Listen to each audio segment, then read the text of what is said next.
ఈ సంవత్సరం కృపగల దేవుడు మనకిచ్చిన ఒక దివ్యమైన వాగ్దానం. యెషయా గ్రంథం 45వ అధ్యాయం 1వ వచనం నుంచి 3వ వచనం వరకు పరిశుద్ధ గ్రంథంలో రాయబడిన మాటలు ఒకసారి అందరం చూద్దాం. యెషయా గ్రంథం 45వ అధ్యాయం మెట్టుకు 1వ వచనం చదువుతాను. నాతో కలిసి, అతని పక్షమున జనములను జయించుటకు నేను అతని కుడి చేతిని పట్టుకొని ఉన్నాను. చూడు, చంటి బిడ్డకు నడక నేర్పటానికి అమ్మ చేయి పట్టుకొని నానా ఇలా నడు అని నడక నేర్పిద్ది కదా. నడక చేతగాని ఆ పసిబిడ్డను తండ్రి చేయి పట్టుకొని నానా ఇలా నడు నడవటం నేర్పుతాడు కదా. ఈ మార్గం గుండా వెళ్ళు, ఈ మార్గం గుండా నాతో పాటు రా. ఓ తల్లి, ఓ తండ్రి తన చంటి బిడ్డ చేయి పట్టుకొని నడిపించినట్లుగా 2026 సంవత్సరం నీవు ఆరాధించే నీ దేవుడు, నీవు నమ్మిన నీ దేవుడు నీ కుడి చేతిని పట్టుకొని 365 రోజులు నిన్ను నడిపించబోతూ ఉన్నాడు. అయ్యా, నన్ను నడిపించయ్యా ఆశపడిన బిడ్డలో ఒకసారి కుడి చేయి పైకెత్తి, యేసయ్యా యేసయ్యా నా చేయి పట్టుకొని ఈ సంవత్సరం అంతా నన్ను నడిపించయ్యా. నా సొంత మార్గాలలో నేను నడవకూడదయ్యా, నేను వెళ్ళాలనుకున్న త్రోవలకు వెళ్ళకూడదయ్యా. నీవు నన్ను ఏ త్రోవకు నడిపించాలనుకున్నారో నా చేయి పట్టుకొని మీరు నడిపించుదురుగాక. ఈ స్థలంలో అంటాడు, అతని పక్షమున జనములను జయించుటకు అతని కుడి చేయి నేను పట్టుకున్నాను. దేవుడు మన కుడి చేయి ఎందుకు పట్టుకుంటాను అంటున్నాడు తెలుసా? జయించుటకు. ఆ రాజును జనాలను జయించడానికి పట్టుకున్నాడు, మూయబడిన తలుపులు తెరవటానికి పట్టుకున్నాడు, అంధకార స్థలాలలో దాగి ఉన్న ధననిధులు ఇవ్వటానికి పట్టుకున్నాడు, మెట్టగానున్న ప్రతి మార్గాన్ని సరళం చేయటానికి పట్టుకున్నాడు, రాజుల నడికట్లు విప్పటానికి పట్టుకున్నాడు. ఈ 2026 సంవత్సరం నీ జీవితంలో కూడా నువ్వు అడుగుపెట్టిన ప్రతి స్థలంలో నిన్ను గెలిపించడానికి దేవుడు నీ చెయ్యి పట్టుకోబోతూ ఉన్నాడు. నిన్ను గెలిపించడానికి దేవుడు నీ చెయ్యి పట్టుకోబోతూ ఉన్నాడు. కొంతమంది చెయ్యి పట్టుకొని నడిపిస్తానని చెప్పి గుంటలో పడేస్తారు. ఈ దేవుడు గుంటలో పడేసే దేవుడు కాదు. గోతిలో పడిపోయిన బ్రతుకులను లేవనెత్తి శిఖరాల మీద కూర్చోబెట్టడానికి దేవుడు శక్తి కలిగినటువంటి వాడు. అయిలారా చూడండి, 2025 ఓటమిని అనుభవించిన సంవత్సరంగా ఉందా? ఉద్యోగంలోనో, కుటుంబంలోనో, ఆర్థిక విషయాల్లోనో, ఆరోగ్య విషయాల్లోనో, ఆత్మీయ విషయాల్లోనో ఒకవేళ ఎక్కడో ఓటమిని అనుభవించినట్లుగా మీ మనస్సాక్షి నీ మీద నేరారోపణ చేస్తుందా? నువ్వు గెలవలేదయ్యా, 2025లో ఓడిపోయావు, నువ్వు గెలవలేదమ్మా.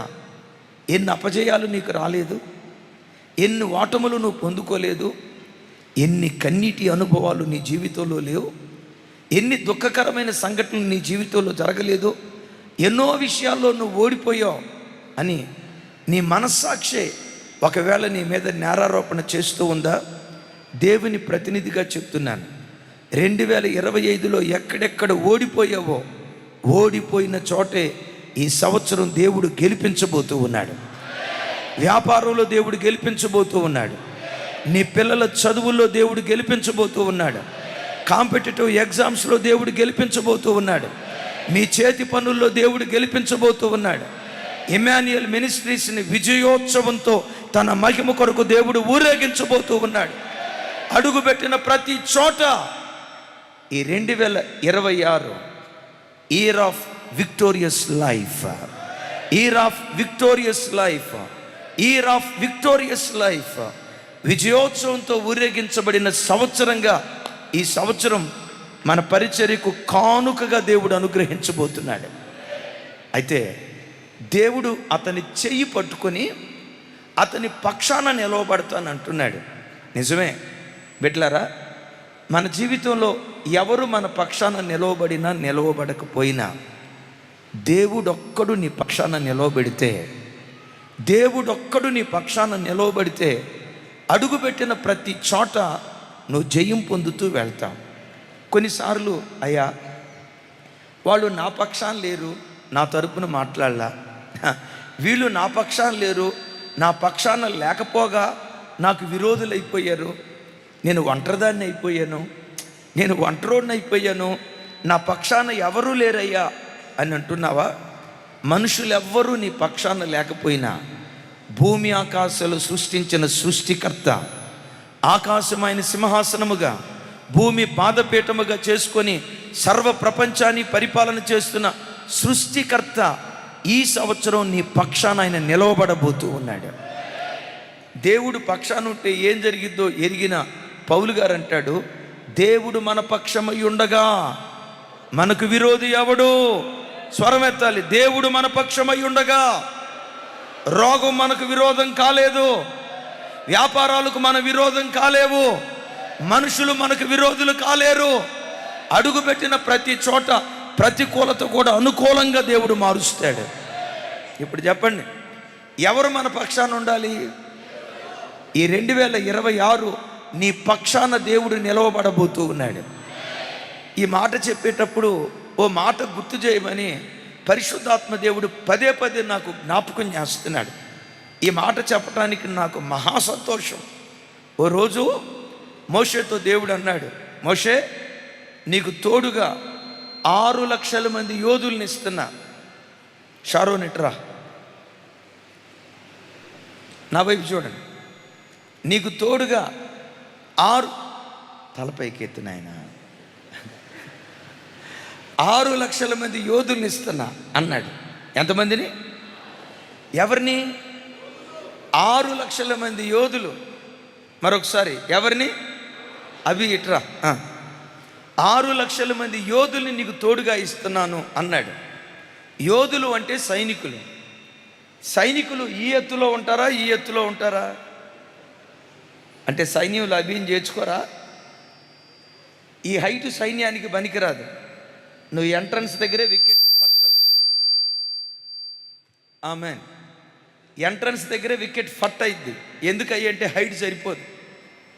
ఈ తమ్ముడే కాదు, సైన్యానికి నేను కూడా సరిపోను. సైన్యం అంటే ఈ హైట్ ఉండాలి. కొంచెం నవరా నాయన, ఈ హైట్ ఉండాలి.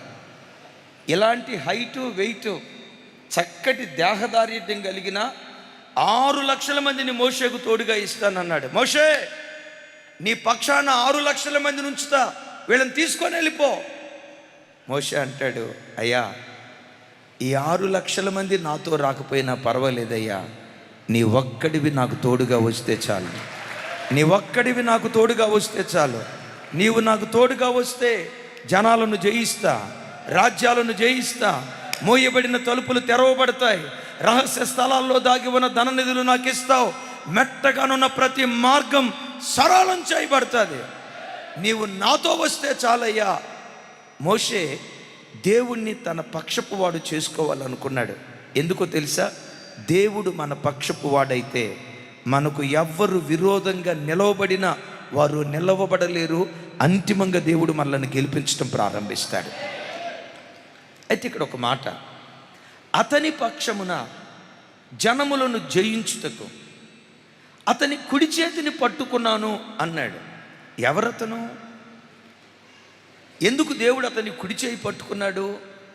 ఈ 2026 సంవత్సరం నీ కుడి చేయి పట్టుకోవాలంటే, నా కుడి చేయి పట్టుకోవాలంటే, మీ కుడి చేయి పట్టుకోవాలంటే మనం ఎలా బ్రతకాలి? అతని కుడి చేయి పట్టుకోవటానికి కారణం ఏంటి? రాత్రి చెప్పే కదా, కుడి చేయి. మనిషి పని చేసేది ఏ చేత్తో చేస్తాడు? చేతి రాత దేంతో రాస్తాడు? ఒక వస్తువును పట్టుకొని లేపాలంటే ఏ చేత్తో పట్టుకుంటాడు? మ్యాక్సిమం 95% అమ్మా ఓ ఎలిజబెత్ కూర్చోండి తల్లి, కూర్చో, పద్దాకలు తిరగండి, పిల్లలు అట్టి తిరగనివ్వకండి, నా వైపు చూడండి. సహజంగా ఏ మనిషి అయినా ఏ పని అయినా ఏ చేత్తో చేస్తాడు? ప్రతి పని కుడి చేత్తో చేస్తారు కదా. ఈ 2026లో నీ చేత్తో ఏ పని చేయబోతున్నావో, చేయబోయే ప్రతి పనిలో నా దేవుడు నిన్ను గెలిపించబోతున్నాడు. నమ్మిన బిడ్డలు చప్పట్లు కొడుతూ స్తోత్రాలు చెప్దాం. సరే, దేవుడు అతని కుడి చేయి పట్టుకోవటానికి ఏం చేశాడు? అతనిలో దేవుడు ఏం చూశాడు? ఇంతకీ ఎవరు అతను? అతను ఎవరయ్యంటే కోరేష్ అనండి. కోరహు కాదు, పెద్దగా చెప్పాలి. కోరహు అనే పేరు ఎంతమంది విన్నారు? అందరూ విన్నారు. కోరేష్ అనే పేరు ఎంతమంది విన్నారు? చాలా వికెట్లు ఫట్ అయిపోయినాయి. కోరేష్ ఎవరి కోరేష్? ఎందుకు దేవుడు ఆయన కుడి చేయి పట్టుకున్నాడు? ఆయన కుడి చేయి పట్టుకొని దేవుడు ఆయన పట్ల ఎలాంటి కార్యాలు చేశాడు చూడండి ఒకసారి. 45వ అధ్యాయం 13వ వచనం. 45వ అధ్యాయం 13వ వచనం నాతో కలిసి. నీతిని బట్టి కోరేషును రేపితిని, అతని మార్గములన్నీ సరళము చేసేదను. అతడు నా పట్టణమును కట్టించును, క్రైదనము తీసుకొనకయు లంచము పుచ్చుకొనకయు నేను వెలివేసిన వారిని అతడు విడిపించును. విన్నారా? ఈయన పేరు కోరేష్. యూదుడు కాదు. ఇజ్రాయేలు 12 గోత్రాలలో ఏ గోత్రానికి చెందినవారు కాదు. ఎవరయ్యా ఈ కోరేష్ అంటే? మాదీయ పారసీక సామ్రాజ్యానికి రాజు. మరొకసారి గుర్తుకు తెస్తాను. మాదీయ పారసీక సామ్రాజ్యానికి ఈరోజు ఇరాన్ అంటాను చూసారా? ఈరోజు ఇరాన్ అంటాను చూసారా? ఈరోజు మన కళ్ళ ముందున్న ఇరాన్ దేశమే ఆ కాలపు మాదీయ పారసీక రాజ్యం. ఆ మాదీయ పారసీక రాజ్యానికి రాజుగా కోరేష్ ఉన్నాడు. కానీ విచిత్రం ఏంటంటే, తాను రాజు అయింది క్రీస్తు పూర్వం 549వ సంవత్సరంలో. యెషయా గ్రంథం రాయబడింది క్రీస్తు పూర్వం 700వ సంవత్సరంలో. ఎగైన్ ఇంకోసారి చెప్తున్నాను. యెషయా గ్రంథం రాయబడింది క్రీస్తు పూర్వం 740 నుండి 700వ సంవత్సరంలో యెషయా గ్రంథం రాయబడింది. యెషయా గ్రంథం రాయబడిన 150 సంవత్సరాల తర్వాత, 100 సంవత్సరాల తర్వాత కోరేషు పుట్టి 150 సంవత్సరాల తర్వాత రాజుగా ఉండి పరిపాలన చేయటం ప్రారంభించాడు. విచిత్రం ఏంటో తెలుసా? కోరేషు పుట్టక మునిపే కోరేషు యొక్క పేరు పరిశుద్ధ గ్రంథమైన బైబిల్లో దేవుడు రాయించాడు. చప్పలు కొడుతూ కోరేషు పుట్టక మునిపే మాదీయ పారసీక రాజ్యం ప్రపంచ దేశాలను పరిపాలన చేయబోతుందని, ఆ రాజ్యంలో కోరేషు రాజుగా ఉంటాడని, భవిష్యత్తులో కోరేషి కార్యాలు చేయబోతున్నాడని భవిష్యత్ జ్ఞాని అయిన దేవుడు, భూత భవిష్యత్తు వర్తమాన కాలాలలో ఉండే దేవుడు, ముందుగానే సమస్తము ఎరిగిన దేవుడు కోరేషు పేరు చెప్పాడు. కోరేషు చేయబోయే కార్యాలను గూర్చి చెప్పాడు. యేసయ్యకు మహిమ కలుగును గాక. కొంచెం గట్టిగా చెప్దాం. యేసయ్యకు మహిమ కలుగును గాక. తెలుగులో కోరేష్ అంటాం, తెలుగులో కోరేష్ అంటాం. అదే ఇంగ్లీష్లో సైరస్, CYRUS, సైరస్. కోరేష్, సైరస్ అంటాం. మరొకసారి చెప్తున్నాను. కోరేషు పుట్టక మునిపే కోరేషు ఏం చేయాలో పరిశుద్ధ గ్రంథంలో రాయించాడు. యేసుక్రీస్తు వారు పుట్టక మునిపే యేసుక్రీస్తు వారు ఏం చేయబోతున్నారో పరిశుద్ధ గ్రంథంలో దేవుడు రాయించాడు.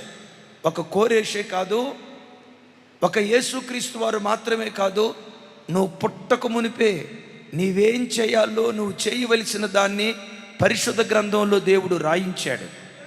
నేనంట ఈ కోరేష్ కారణ జన్ముడు. మన ఆరాధ్య దైవం ప్రభు అయిన యేసుక్రీస్తు వారు కారణ జన్ములు.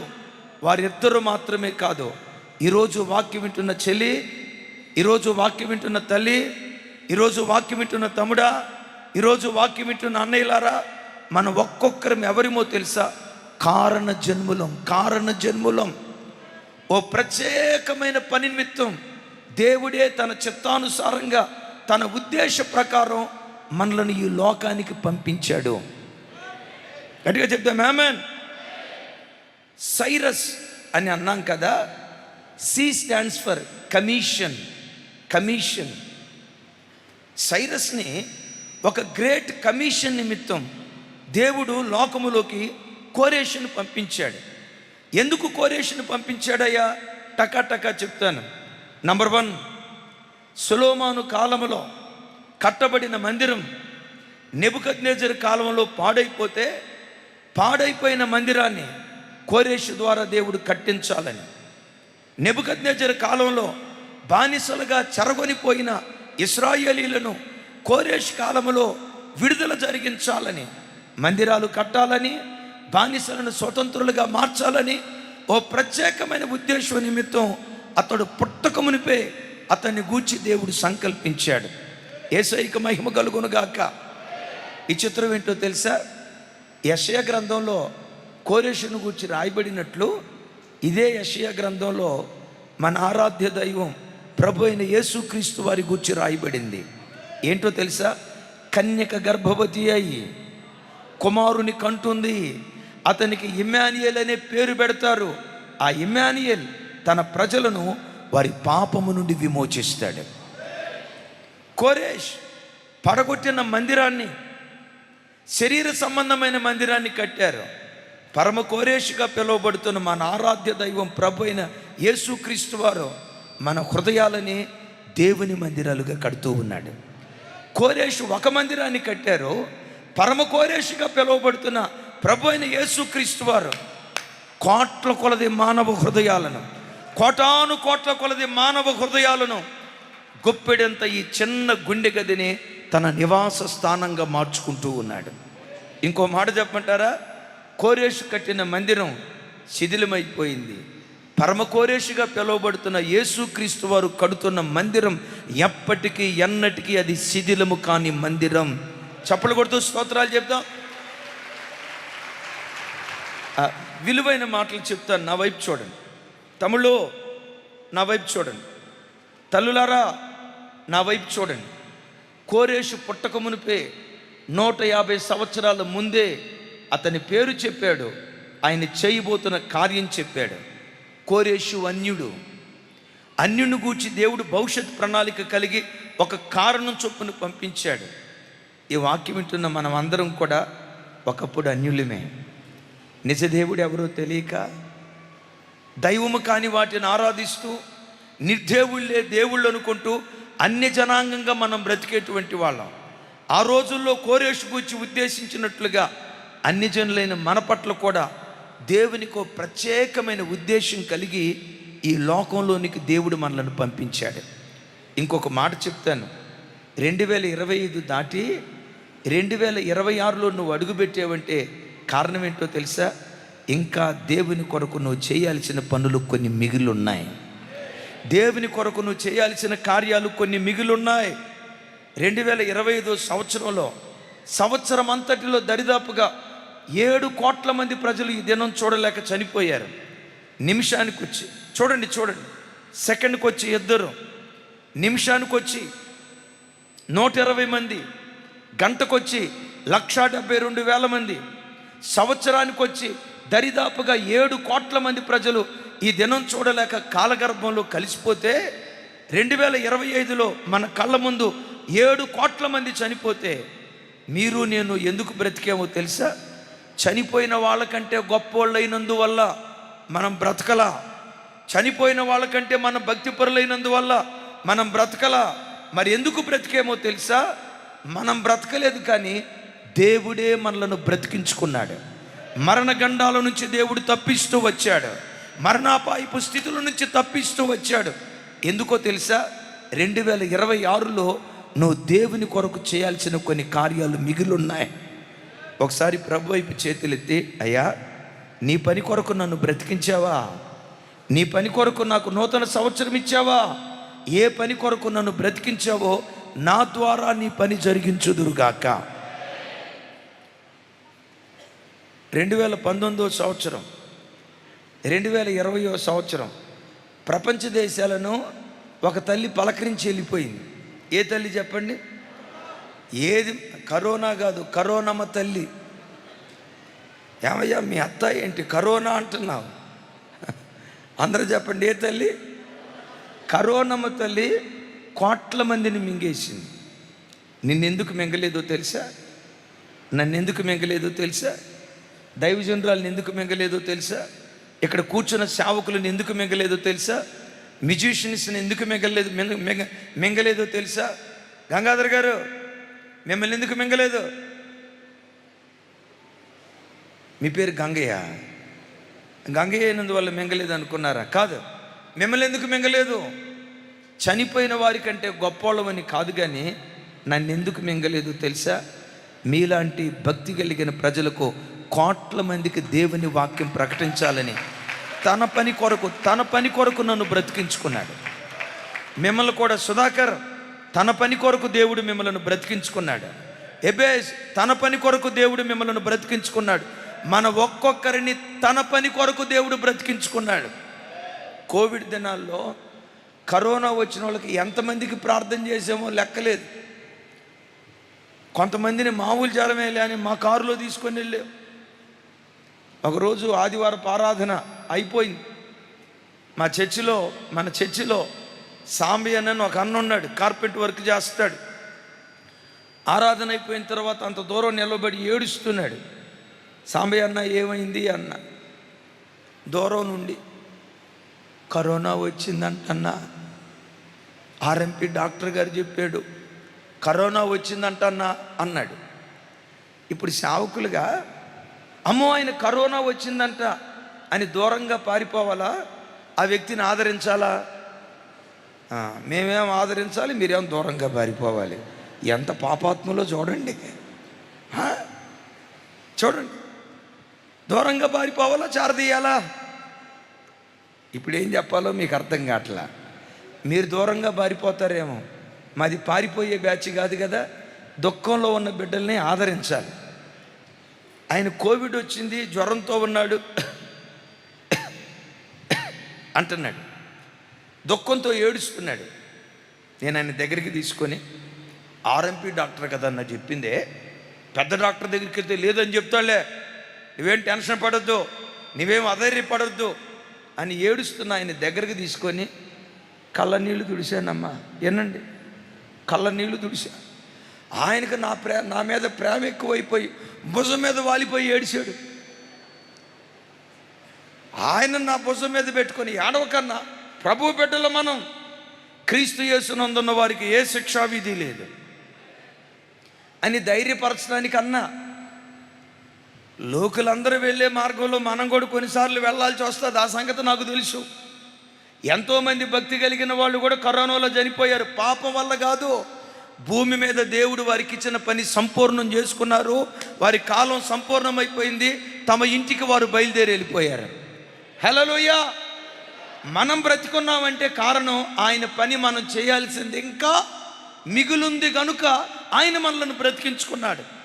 ఆ సంగతి ఎరిగి లోకులు వెళ్ళే మార్గంలో మనం వెళ్ళాలి, తప్పదు. అయినా ధైర్యపరచడానికి క్రీస్తు యేసునందున్న వారికి అనండి ఏ శిక్షా విధి రాదన్నా అని చెప్తే, ఆ అన్న నా వైపు చూసి అంతేనంటారా అన్న అన్నాడు. అంతేనన్నా అన్నాను. ఆయనకి సంతోషం ఎక్కువపోయి ఆనందంలో ఏమైందో తెలియదు, తుమ్ము వచ్చింది. తుమ్ము హచ్ అని మొహం మీదే తుమ్మాడు. అన్నా ఏం కాదు పోన్నా అన్నాను. మొత్తానికి షాపూర్లో పెద్ద హాస్పిటల్కి వెళ్ళాడు. రిపోర్ట్ వచ్చిందట, కరోనా అని నిర్ధారణ అయిందట. అది కూడా తీవ్రమైన స్టేజ్లో ఉందట. నాకు ఫోన్ చేశాడు సాయంత్రం 5ంటికి. ఫోన్ లిఫ్ట్ చేసి ఆయన ఏడుస్తున్నాడు. అన్నా సాంబయ్య అన్న ఏమైందన్నా? అన్నా నేనేమైపోతానో అది కాదన్నా నా బాధ. పెద్దగా చెప్పాలా? నేనేమైపోతానో నాకు బాధ లేదన్నా, మీరేమైపోతారో నాకు తెలుసుకుంటే బాధ అయిపోతుంది అన్నా అన్నాడు. నేనేమైపోతాను సాంబయ్య అన్న అన్నాను. నాకు కరోనా వచ్చిందంటన్నా, అది పీక్ స్టేజ్లో ఉందంటన్నా, లంగ్స్లో బాగా ఏమంటారు, కఫం బాగా చేరిపోయిందంటన్నా, లంగ్స్ 70% డ్యామేజ్ అయిపోయినాయి అంటన్నా, నేను మీ మీద పడ్డానన్నా, మీరు నా కన్నీళ్ళు చూచారన్నా, మీ ముందు అచ్చి అని తుమ్మేనన్నా, నా బాధ. నేను ఒక ఇంటికి పరిమితమైన వాడిని, మీరు లక్షల కొలది ప్రజలకు పరిమితమైన వాళ్ళు అన్నా, నాకేమైపోయినా పర్వాలేదన్నా, మీకేమీ కాకూడదన్నా అన్నాడు. మరలా అంటాడు, నేనేమైపోతానో నాకు బాధ లేదన్నా. ముగింపులో అన్నాడు, మీరేమైపోతారో నా బాధ అదేనన్నా అన్నాడు. ఆ మాట అన్నప్పుడు ఒకవైపు సైతాన్ గాడు అన్నాడు, పరదేశులమో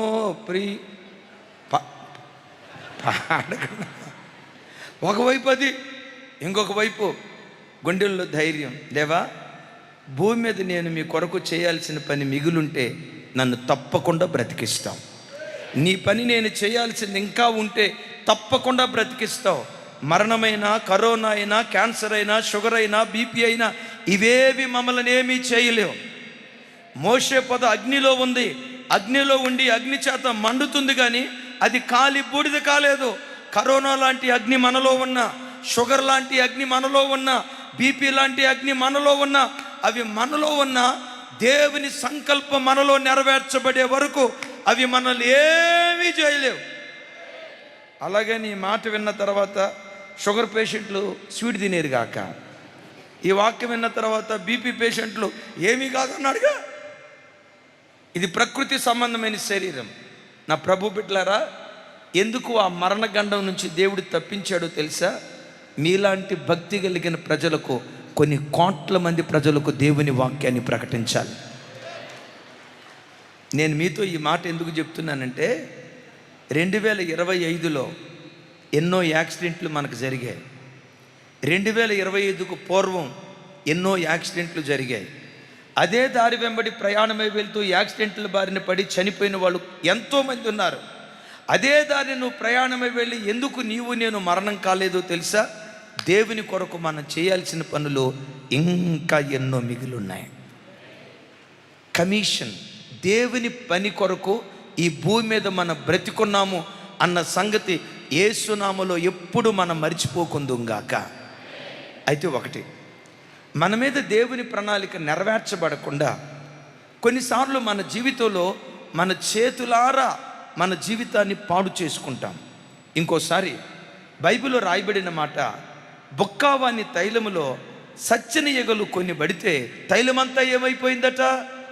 దేవుడు నిన్ను సృష్టించేటప్పుడు ఒక తైలంలాగా సృష్టించాడు. తమ్ముడు, నువ్వు ఏ కులంలో పుట్టినా, ఏ ఇంటిలో పుట్టినా, పేదింటిలో పుట్టినా, ధనిక స్థితిలో పుట్టినా, దారిద్ర్యపు స్థితిలో పుట్టినా, ఏ స్థితిలో నువ్వు పుట్టినా, దేవుడు నిన్ను పుట్టించేటప్పుడు అనేకులకు పరిమళాన్ని వెదజల్లాలి అనే ఆలోచనతో దేవుడు పుట్టించాడు.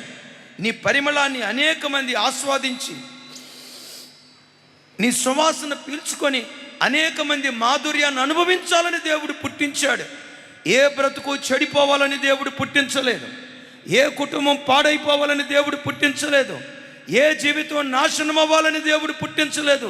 నిన్నెందుకు పుట్టించాడో తెలుసా? నిన్ను బాగు చేయటానికే కాదు, నీ ద్వారా అనేక కుటుంబాలు బాగుపడాలి. నీ ద్వారా అనేక కుటుంబాలు బాగుపడాలి. దాని కొరకు దేవుడు పుట్టించాడు. కానీ బాధ ఏంటో తెలుసా?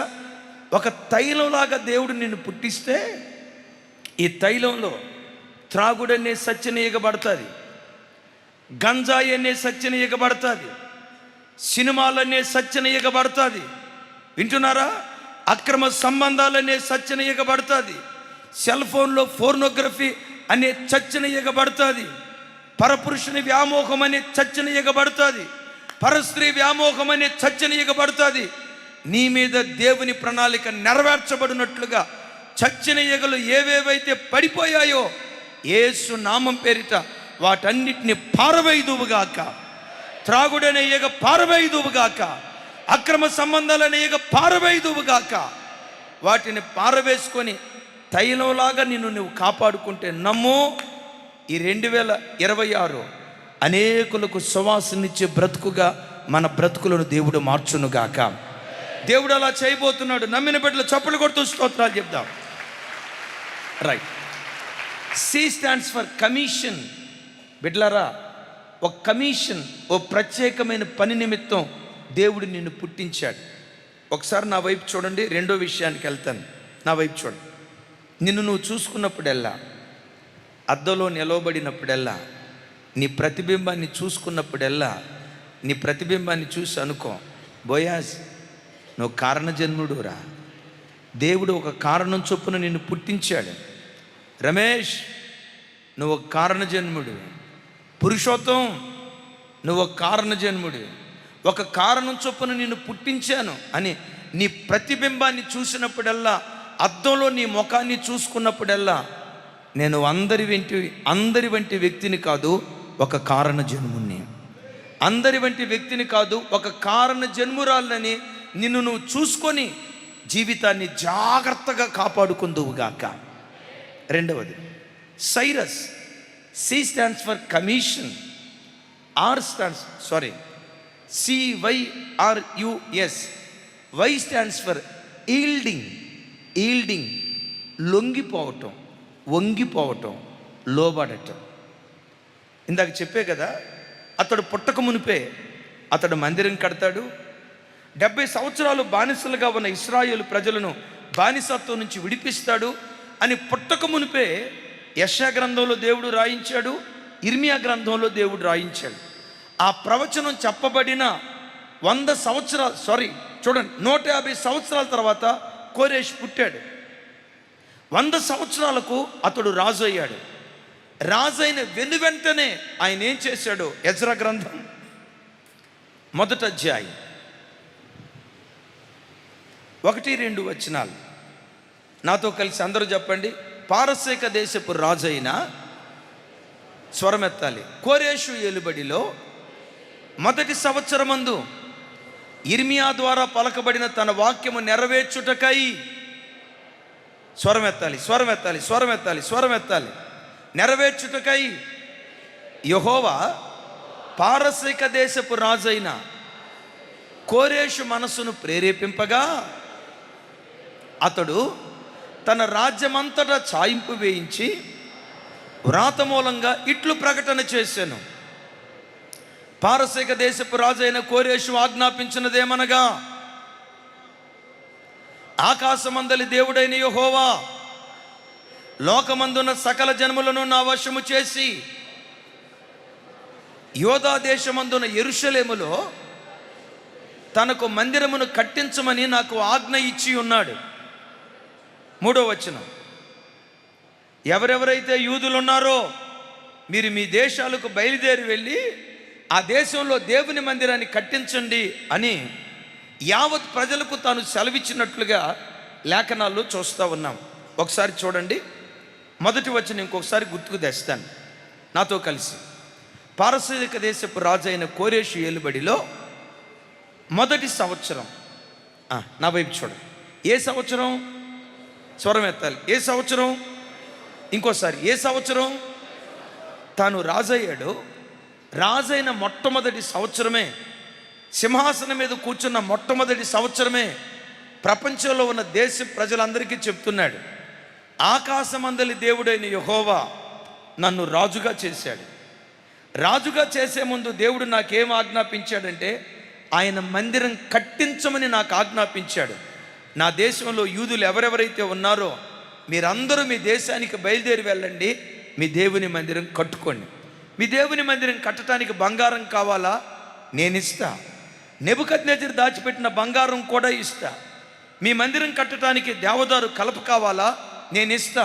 ప్రతి దాన్ని నేను మీకు ఇస్తానని 1వ సంవత్సరమే దేవుని ప్రేరేపణకు లోబడి మందిరాన్ని కట్టడానికి తన ప్రజలను పంపించినట్లుగా లేఖనాల్లో చూస్తూ ఉన్నాం. ఒకసారి నాకు సమాధానం చెప్పండి. రాజైన ఎన్ని సంవత్సరాల తర్వాత దేవుని మందిరం కట్టడానికి బయలుదేరాడు? కొంచెం గట్టిగా. ఎందుకు బయలుదేరాడు? యెహోవా అతని మనస్సును ప్రేరేపించాడు. నా ప్రభు బిడ్డలారా, అన్యుడే దేవుని ప్రేరేపణకు లోబడ్డాడు. అన్యుడే దేవుడు హృదయాన్ని ప్రేరేపించినప్పుడు ఆ ప్రేరేపణకు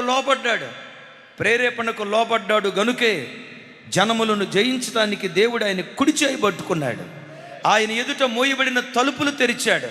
ఆయన ఎదుట మెట్టగానున్న ప్రతి మార్గాన్ని సరళము చేశాడు. అంధకార స్థలాలలో దాగి ఉన్న ధననిధులను దేవుడు ఆయనకు అనుగ్రహించాడు. గట్టిగా చెప్తాం ఆమేన్. విశ్వసించండి. నీ కుడి చెయ్యి దేవుడు పట్టుకోవాలంటే దేవుడు నిన్ను ప్రేరేపిస్తాడు. నిన్ను ప్రేరేపించినప్పుడు ఆ ప్రేరేపణకు వెంటనే లోబడి ఆయన పనిచేసావా, నీ కుడి చెయ్యి పట్టుకొని 2026 సంవత్సరం అంతా విజయోత్సవంతో దేవుడు నిన్ను ఊరేగించడం ప్రారంభిస్తాడు. ఎలా ప్రేరేపిస్తాడో తెలుసా? రాత్రి పండుకున్నాం, 4:30 అవుతుంది. తెల్లవారుజాము 4:30 అవుతున్నప్పుడు నీ హృదయంలోకి వచ్చి యేసయ్య ప్రేరేపిస్తాడు.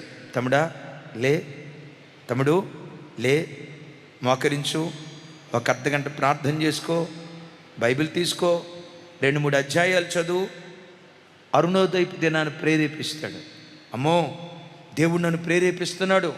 పడకల మీద నుంచి లేవమంటున్నాడు, మోకరించమంటున్నాడు, మొరపెట్టమంటున్నాడు.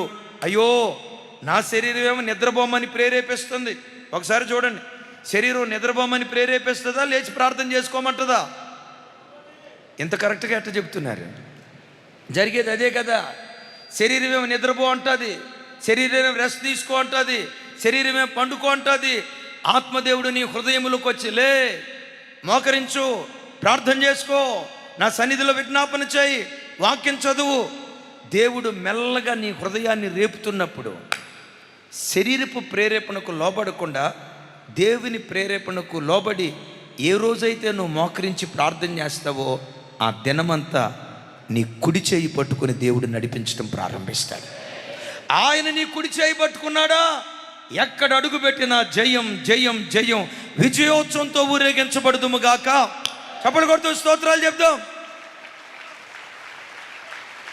ఏదో ఫోన్లో దేవుని వాక్యం విందామని ఫోన్ తీసుకున్నావు, వాక్యం విన్నావు, ఆ వాట్సాప్ స్టేటస్లో వాక్యం విన్నావు. ఆ వాక్యం విన్న తర్వాత అలా స్క్రోల్ చేసేలోపు ఈలోపు ఇంకొకటి వచ్చింది. ఏమొచ్చిందో తెలుసా? నవ్వులు పువ్వులు వచ్చింది. ఏమొచ్చిందో తెలుసా? కితకితలు వచ్చింది. ఏమొచ్చిందో తెలుసా? ఋతురాగాలు వచ్చింది. ఏమొచ్చిందో తెలుసా? జబర్దస్త్ క్లిప్పింగ్ వచ్చింది. నీ శరీరం అంటుంది, చూడు అంటుంది.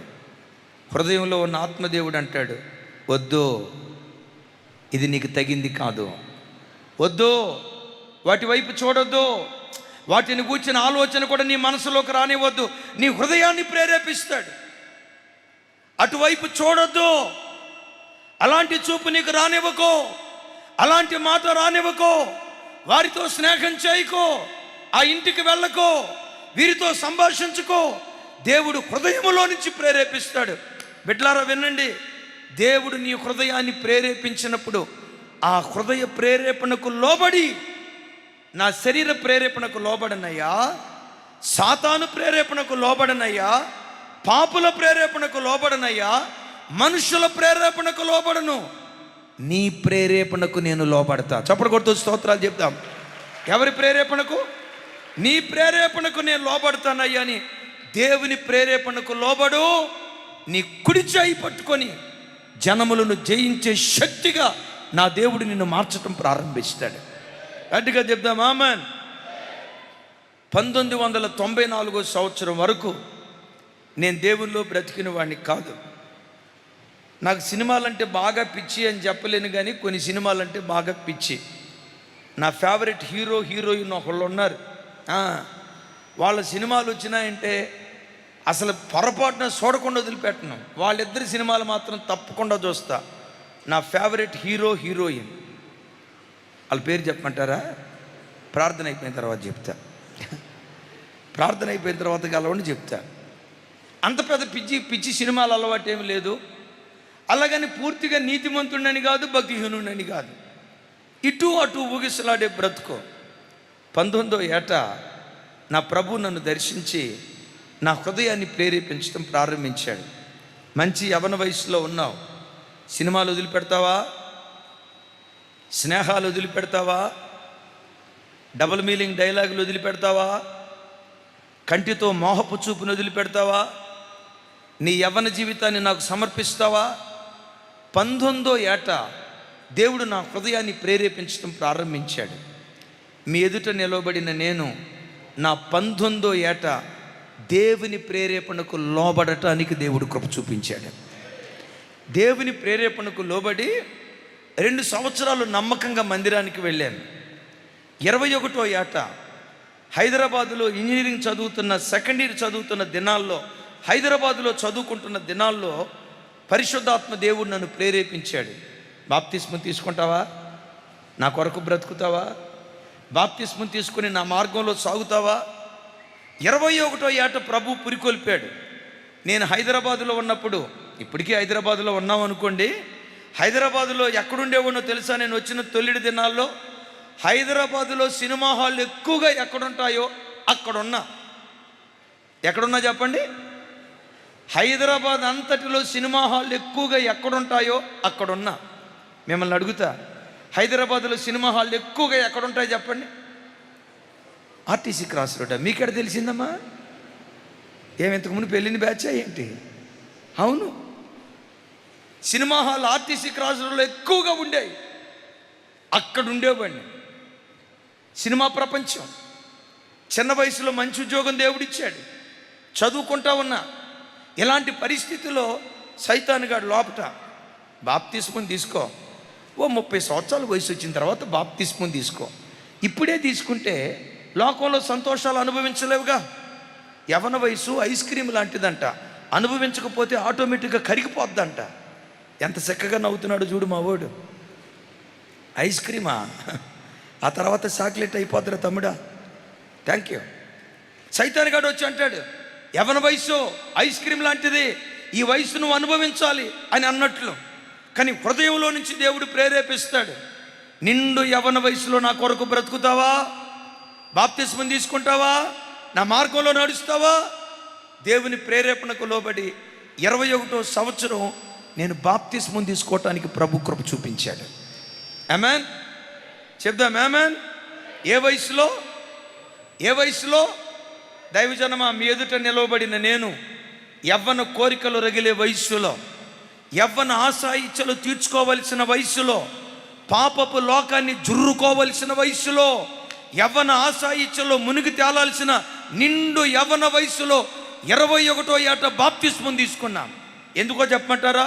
మా తండ్రి పదే చెప్తూ ఉండేవాడు, బలిపీఠ మీద అర్పించబడే బలి పశువు అది యవ్వన బలి పశువు అయి ఉండాలి. వృద్ధాప్యంలో ఉన్న బలి పశువు కాదు, బలం ఉడికిపోయిన బలి పశువు కాదు, లోకంలో చేయాల్సిన కార్యక్రమాలన్నీ చేసి వృద్ధాప్యంలో అర్పించబడాల్సిన బలి పశువు కాదు. యవ్వన బలి పశువు దేవునికి కావాలి. ఏ బలి పశువు?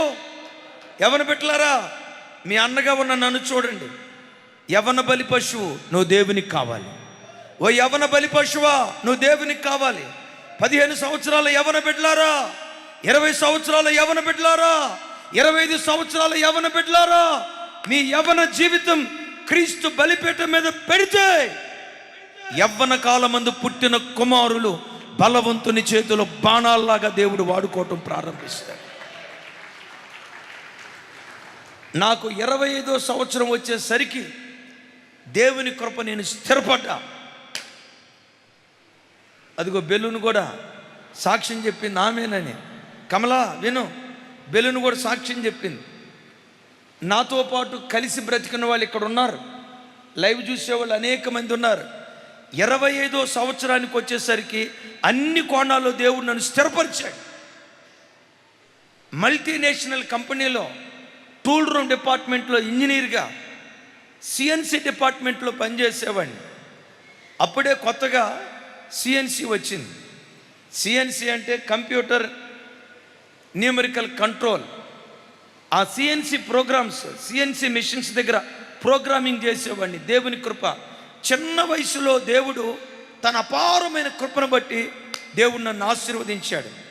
25వ సంవత్సరం వచ్చేసరికి మా తమ్ముళ్ళని తీసుకొచ్చి, ఒక తమ్ముడిని నా కష్టార్జితంతో నేను చదివించాను ఇంటర్మీడియట్. 25వ సంవత్సరానికి వచ్చేసరికి దేవుడు దీవించాడు. కానీ విచిత్రం ఏంటో చెప్పమంటారా? 25వ సంవత్సరంలో ప్రభు నన్ను ప్రేరేపించాడు. ఈ ఉద్యోగం వదిలిపెట్టి, ఈ కుటుంబాలు వదిలిపెట్టి, ఈ అన్నదమ్ముళ్ళు వదిలిపెట్టి, ఈ అక్క చెల్లెలను వదిలిపెట్టి, ఈ తోబుట్టువులను వదిలిపెట్టి నా సేవకు వస్తావా? నా నిబంధన మందసాన్ని మోసే యాజకుడిగా ఉంటావా? ఇంతకాలం కుటుంబ భారాన్ని భుజాల మీద మోసావు, కుటుంబపు మందసాన్ని మోసావు. నా సంఘం అనే మందసాన్ని మోసే యాజకుడిగా నా సేవ చేయటానికి వస్తావా? 25వ ఏట ప్రభు నన్ను ప్రేరేపిస్తూ ఉన్నాడు. నా మనసులోనేమో ఇంకొక 5 సంవత్సరాల తర్వాత, ఓ 30 సంవత్సరాలు, అంటే ఒక 5 సంవత్సరాల దాకా లోకంలో సంతోషంగా బ్రతికి ఆ తర్వాత సేవకి వెళ్దాంలే అని పదే పదే దేవుడు పురికొల్పుతున్నాడు. లేదు, నిండు యవ్వన వయసులోనూ నా సేవకు రావాలి, 25వ ఏట నా పనికి నువ్వు రావాలి అని ప్రభు పదే పదే పురికొల్పుతున్నాడు. మీ ఎదుట నిలవబడిన నేను నిండు యవ్వన వయసులో 25వ సంవత్సరంలో దేవుని నిబంధన మందసాన్ని మోయటానికి దేవుని సేవలో అడుగుపెట్టాను. ఆమేన్. నేనంట దేవుని ప్రేరేపణకు లోబడకుండా నేను ఉద్యోగం చేసుకుంటే ఒక కుటుంబానికే నేను దీవెన కారణంగా ఉండేవాడిని. దేవుని ప్రేరేపణకు లోబడటాన్ని బట్టి లక్షల కొలది కుటుంబాలకు దేవుడు దీవెన కారణంగా మార్చాడు. దేవుని ప్రేరేపణకే కనుక నేను లోబడకుండా నా సినిమాలు నాకు కావాలి, నా యవ్వన ఆశయిచ్చలు నాకు కావాలి, నా కోరికలు నాకు కావాలి, నేను లోకాన్ని జురుకుంటూ బ్రతకాలని ఒకవేళ ఉద్యోగస్తుడిగా లోకంలో నేను బ్రతికితే ఒక కుటుంబానికి పరిమితం అయ్యేవాడిని. ఈరోజు ప్రతి అరుణోదయపు దినం అందించబడే వర్తమానం మొదలుకొని సాయంకాలం వరకు మన ఇమ్మాన్యుయల్ మినిస్ట్రీస్ యూట్యూబ్ ఛానల్ ద్వారా ఒక్క రోజుకొచ్చి 8 లక్షల నుంచి 9 లక్షల మంది ప్రజలు దేవుని వాక్యం వీక్షిస్తూ ఉన్నారు. ఎక్కడికి వెళ్ళినా దేవుని ఎదుట చెప్తున్నాను, ఎక్కడికి వెళ్ళినా 100 మంది ప్రజలు చెప్పే మాట ఏంటో తెలుసా? దుఃఖంతో ఉదయం లేస్తామయ్యా, మన అరుణోదయపు వర్తమానం వినటంతో కృంగిన మా హృదయాలు లేవనెత్తబడతాయ్యా, చచ్చిపోదాం అనుకుంటామయ్యా. ఆ రోజు వాక్యం విన్న తర్వాత లేదు, చావద్దు, మన మీద దేవునికి గొప్ప ప్రణాళిక ఉంది, దుఃఖ దినాలు కొట్టివేస్తాడు, అంగలార్పు నాట్యంగా మారుస్తాడు, తల దించిన చోటే దేవుడు తలపైకెత్తుతాడని అయ్యా చావాలనుకున్న మమ్మలను అరుణోదయపు వాక్యం బ్రతికించి ఎంతోమంది చెప్పే మాట ఏంటో తెలుసా? ఈరోజు మేము బ్రతికామంటే మొదట దేవుని కృప అయితే, రెండవది మీరు అందించే అరుణోదయపు వర్తమానాలు అయ్యా. Praise the lord. ఎందుకో చెప్పమంటారా? ఆయన ప్రేరేపణకు లోబడ్డాం. ఎవరి ప్రేరేపణకు? అమ్మా పిల్లలు అక్కడ చూడండి ఒకసారి. ఎవరి ప్రేరేపణకు? దేవుని ప్రేరేపణకు మేము లోబడ్డాం. హల్లెలూయా. ఈ కోరేషను దేవుడు ప్రేరేపిస్తే ఆ ప్రేరేపణకు లోబడి దేవుని మందిరం కట్టడం ప్రారంభించాడు. Y stands for yield. తమలో నా వైపు చూడండి. దైవ సన్నిధిలో కూర్చున్న నిన్ను కూడా ఏదో ఒక విషయం కొరకు ప్రేరేపిస్తున్నాడు. ఒకసారి చూడండి. మీలో ఎవరైనా సెల్ ఫోన్కు బానిసలైపోయారా? దేవుడు ప్రేరేపిస్తున్నాడు. చూడండి, ఈ రోజు నుండి సెల్ ఫోన్ వాడే విషయంలో సెల్ ఫోన్కు నువ్వు సిలువేయమని దేవుడు నిన్ను ప్రేరేపిస్తున్నాడా? ఇంకా మీలో ఎవరైనా బాప్తిస్మం తీసుకోకపోతే బాప్తిస్మం కొరకు దేవుడు ప్రేరేపిస్తున్నాడా? లేదు. దేవుని సేవ చేయటానికి మీలో ఎవరినైనా ప్రేరేపిస్తున్నాడా? ఏముందిరా తమ్ముడా ఈ లోకంలో, రా నా సేవ చేతుకొని. అమ్మా ఏముంది ఈ లోకంలో, ఈ పాపపు లోకంలో ఏముంది? బ్రతికిన కొద్ది కాలం నా సేవ చేస్తూ బ్రతుకు, నా సేవకుడిగా బ్రతుకని దేవుడు నీ హృదయాన్ని ప్రేరేపిస్తున్నాడా? దేవుడు నిన్ను ప్రేరేపిస్తే, ప్రేరేపించినప్పుడే ఆయన ప్రేరేపణకు లోబడి ఆయన వైపు నువ్వు తిరగగలిగితే నీ కుడి చేయి పట్టుకుని దేవుడు నడిపించబోతూ ఉన్నాడు. చెబుదాం గట్టిగా ఆమేన్. నా వైపు చూడండి. 30వ తారీఖు నుండి 31వ తారీఖు నుండి అయ్యా టెంట్ కింద వాక్యం వింటున్న బిడ్డలారా, ఏసీ రూమ్లో వాక్యం వింటున్న బిడ్డలారా, డైనింగ్ హాల్లో వాక్యం వింటున్న బిడ్డలారా, 30వ తారీఖు నుండి 31వ తారీఖు నుండి 27వ తారీఖు నుండి 28వ తారీఖు నుండి ఎన్నో విషయాలు దేవుడు మిమ్మల్ని ప్రేరేపించాడు. వాళ్ళతో నీకు సమాధానం లేదు, సమాధానపడు. వాళ్ళతో కొన్ని దినాల నుంచి నువ్వు పలకుండా ఉన్నావు, వాళ్ళ దగ్గరికి వెళ్ళి మాట్లాడు, వారితో ఐక్యపడని కొన్ని విషయాలు దేవుడు నిన్ను ప్రేరేపించాడు. నేనంట ఈ సంవత్సర ప్రారంభంలో ఆయన ప్రేరేపణకు లోబడి నువ్వు అడుగులు వేసావా? ఈ ఒక్కరోజు అడుగులు వేస్తే 365 రోజులు నీ చెయ్యి పట్టుకొని జయోత్సవంతో దేవుడు ఊరేగిస్తాడు. మరలా ఎగైన్ అండ్ ఎగైన్ చెప్తున్నాను, 2026 చూడాలి 2026 విక్టోరియస్ లైఫ్ ఇవ్వబోయే సంవత్సరంగా దేవుడు మార్చబోతున్నాడు. జయోత్సవంతో ఊరేగించబడిన సంవత్సరంగా దేవుడు చేయబోతున్నాడు. దేవుడు అలా చేయునట్లుగా ఆయన ప్రేరేపణకు మనం లోబడాలి. ఎవరి ప్రేరేపణకు? కువైట్ దేశంలో మేరీ అని వచ్చి మన లైవ్ చూస్తుంది. రోజు తెల్లవారుజామున 3:30 ఆ ప్రాంతంలో దేవుని ఆత్మ తల్లిని దర్శించి, మేరీ లే, మోకరించు, ప్రార్థించే. దేవా, నేను పండుకుంది 1 గంటకే కదయ్యా, 2:30 గంటలు కూడా నిద్రపోలేదు. నేను పండుకుంది 1 గంటకే కదయ్యా, 3:30కి లెమ్మంటే ఎట్లా? నీ భర్త కొరకు ప్రార్థించేయి, అపాయపు స్థితిలో ఉన్నాడు, ప్రార్థించేయి. ప్రభా, భర్తకు అపాయం అంటంతో గుండెల్లో భయం బయజరి, ప్రభా ఏ అపాయం నాయనా, ఒక అపాయంలో చిక్కుకున్నాడు, లేచి ప్రార్థించేయి. శరీరం అంటదట, ఇలాంటి ఆలాపనలు ఎన్నో వస్తాయి, ఇలాంటి ఆలోచనలు ఎన్నో వస్తాయి. భర్తకేదో జరగబోతుందని అంత మాత్రాన ఇది నమ్మి నేను లేవటం ఎందుకు, కాసేపు పండుకో అని శరీరం అంటదట. దేవుడు హృదయాన్ని పదే పదే ప్రేరేపిస్తున్నాడు. ఇండియాలో ఉన్న నీ భర్త అపాయంలో ఉన్నాడు, లే మోకరించు, లే మోకరించు, లే మోకరించు అని. పరకల మీద నుంచి తుల్లిపడి లేచింది. వాళ్ళకు ఫోన్ చేద్దాం అనుకుంది, కంగారు పడతారేమోనని మోకరించి ప్రార్థన చేస్తా ఉంది. అర్ధగంట చాలదు, ఇంకా ప్రార్థన చేయి. 30 గంట చాలదు, ఇంకా ప్రార్థన చేయి. గంట సేపు భర్త కొరకు ఏడుస్తూ ప్రార్థించిందట. దేవా, ఏ అపాయంలో ఉన్నాడో నాకు తెలియదయ్యా, అపాయంలో ఉన్నాడని నువ్వు సెలవిచ్చావు కదా, కీడులో ఉన్నాడని నువ్వు సెలవిచ్చావు కదా, ప్రార్థన చేస్తే కీడును మేలుగా నువ్వు మారుస్తావు కదా, అపవిత్రతను పవిత్రతగా మారుస్తావు కదా, అపాయాన్ని ఉపాయంగా మారుస్తావు కదా, నష్టాన్ని కూడా నువ్వు లాభంగా మారుస్తావు కదా. నీ ప్రేరేపణకు లోబడి ప్రార్థిస్తున్నానయ్యా. నా భర్త ఏ అపాయంలో ఉన్నాడో అపాయం నుంచి తప్పించు, ఏ కీడులో ఉన్నాడో కీడును మేలుగా మార్చయ్యా అని 3:30 నుండి 5 గంటల వరకు ఏడుస్తూ ప్రార్థన చేసిందట. 5ంటికి ప్రార్థన అయిపోయిన తర్వాత ఫోన్ చేయటానికి వెళ్ళింది. ఫోన్ తీసుకుంది, గడగడ వణుకుతూ భర్త నంబర్కు ఫోన్ చేసింది. సరిగ్గా 5 ఆ ప్రాంతంలో కూతురు ఏడ్చుకుంటా తల్లికి చెప్తుందట, మమ్మీ నాన్నకి సరిగ్గా 3:30 ఆ ప్రాంతంలో సివియర్ హార్ట్ స్ట్రోక్ వచ్చింది. ఇక చచ్చిపోతాడు అని అనుకున్నాం మమ్మీ, చనిపోయాడు అనుకున్నాం, ఊపిరి కూడా ఆగిపోయింది మమ్మీ, పట్టుకుంటే నాడి కొట్టుకోవట్లా, చెవి తీసుకెళ్ళి గుండె దగ్గర పెడితే శబ్దం రావట్లా, చచ్చిపోయాడు అనుకున్నాం మమ్మీ. మేమందరం కూర్చొని ఏడుస్తున్నాం మమ్మీ, డాడీ వైపు చూస్తూ ఉన్నాం, వాళ్ళు వచ్చి ఏదో చేశారు, ఏమైందో తెలియదు మమ్మీ. 3:30 ఆ ప్రాంతంలో నాన్నలో నీకు జీవాత్మ దిగొచ్చి సజీవుడిగా లేచి నిలవబడ్డాడు మమ్మీ. డాక్టరే ఆశ్చర్యపోయాడు, అయ్యో చచ్చిపోయాడు అనుకున్నామే, ఏంటి ఎలా బ్రతకగలిగాడు మమ్మీ? వాస్తవంగా 3:30 ప్రాంతంలో డాడీ పని అయిపోయింది అనుకున్నావు మమ్మీ, ఏం జరిగిందో తెలీదు.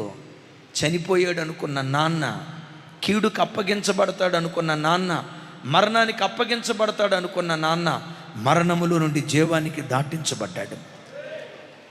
తల్లి ఏడుస్తా చెప్పిందట, మరణములో నుండి జీవానికి దాటించబడటానికి కారణం దేవుని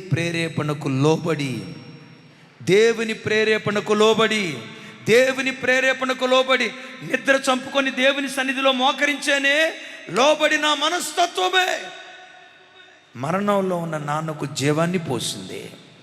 తమ్ముడు, ఒకసారి చూడండి, మిమ్మల్ని ఈరోజు దేని కొరకు ప్రేరేపిస్తున్నాడో? సిగరెట్ల అలవాటు ఉందా? విడిచిపెట్టమని దేవుడు ప్రేరేపిస్తున్నాడు. మంద అలవాటు ఉందా? విడిచిపెట్టమని దేవుడు ప్రేరేపిస్తున్నాడు. దేవునికి అయిష్టమైన కార్యాలు ఏవైనా మీ జీవితంలో ఉన్నాయా? విడిచిపెట్టమని దేవుడు ప్రేరేపిస్తున్నాడు. నేనంట దేవుడు నీతో మాట్లాడినప్పుడే నువ్వు మారావా, నీ చెయ్యి పట్టుకొని జయోత్సవంతో దేవుడు ఊరేగిస్తాడు. నేను ఎప్పుడు చెప్తా కదా, దేవుడు మాట్లాడినప్పుడు మారకుండా నీకు బుద్ధి పుట్టినప్పుడు మారావనుకో ఏం జరిగిద్దో చెప్తా. ట్రైన్ వస్తుంది, మనోడు ఎక్కడ చోటు లేనట్లుగా ప్లాట్ఫామ్ మీదే నిలవబడ్డాడు. ఆ ట్రైన్ డ్రైవర్ ఈ మనిషిని చూసి హార్న్ కొడతాడు. నా వైపు చూసి సమాధానం చెప్పండి. ట్రైన్ హార్న్ ఎట్టుంటుంది? మన లారీ హార్న్ లాగా ఉంటుందా? టూ వీలర్ హార్న్ లాగా పొయ్యం పొయ్యం అన్నట్టు ఉంటుందా? ఆటో హార్న్ లాగా ఉంటుందా? ట్రైన్ హార్న్ కొడితే గజ ఏనుగు కేకేస్తే ఏ శబ్దం వస్తుందో ఆ రేంజ్లో ఉంటుంది శబ్దం. ఆ ట్రైన్ శబ్దం హార్న్ కొడుతున్నాడు డ్రైవర్. ఆ పట్టాల మీద నిలవబడ్డవాడు చూసి ఆ హార్న్ విని, హార్న్ కొట్టింది ఇప్పుడేగా, ఏమంత తొందర ఏమైంది, ఒక అర్ధగంట తర్వాత తొలుగుదాంలే అని అక్కడే నిలవబడ్డాడు అనుకో, ఆ తర్వాత తొలగటానికి వాడు ఉండడం. ఎందుకు చెప్పండి? ఎప్పుడు తొలగాలి? హార్న్ కొట్టినప్పుడే తొలగాలి. పరుగు పందెంలో పరిగెత్తడానికి సిద్ధంగా ఉంటారు 10 మంది అథ్లెట్స్. విజిల్ వేయటానికి అంపైర్ సిద్ధంగా ఉంటాడు. అంపైర్ విజిలేసాడు, విజిలేసిన వెంటనే ఎవడు పరిగెత్తుతాడో వాడు విజేత అవుతాడు.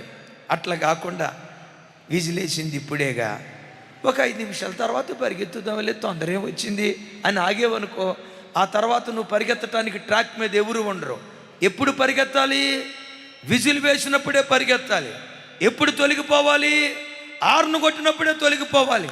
నీవెప్పుడు మారాలి?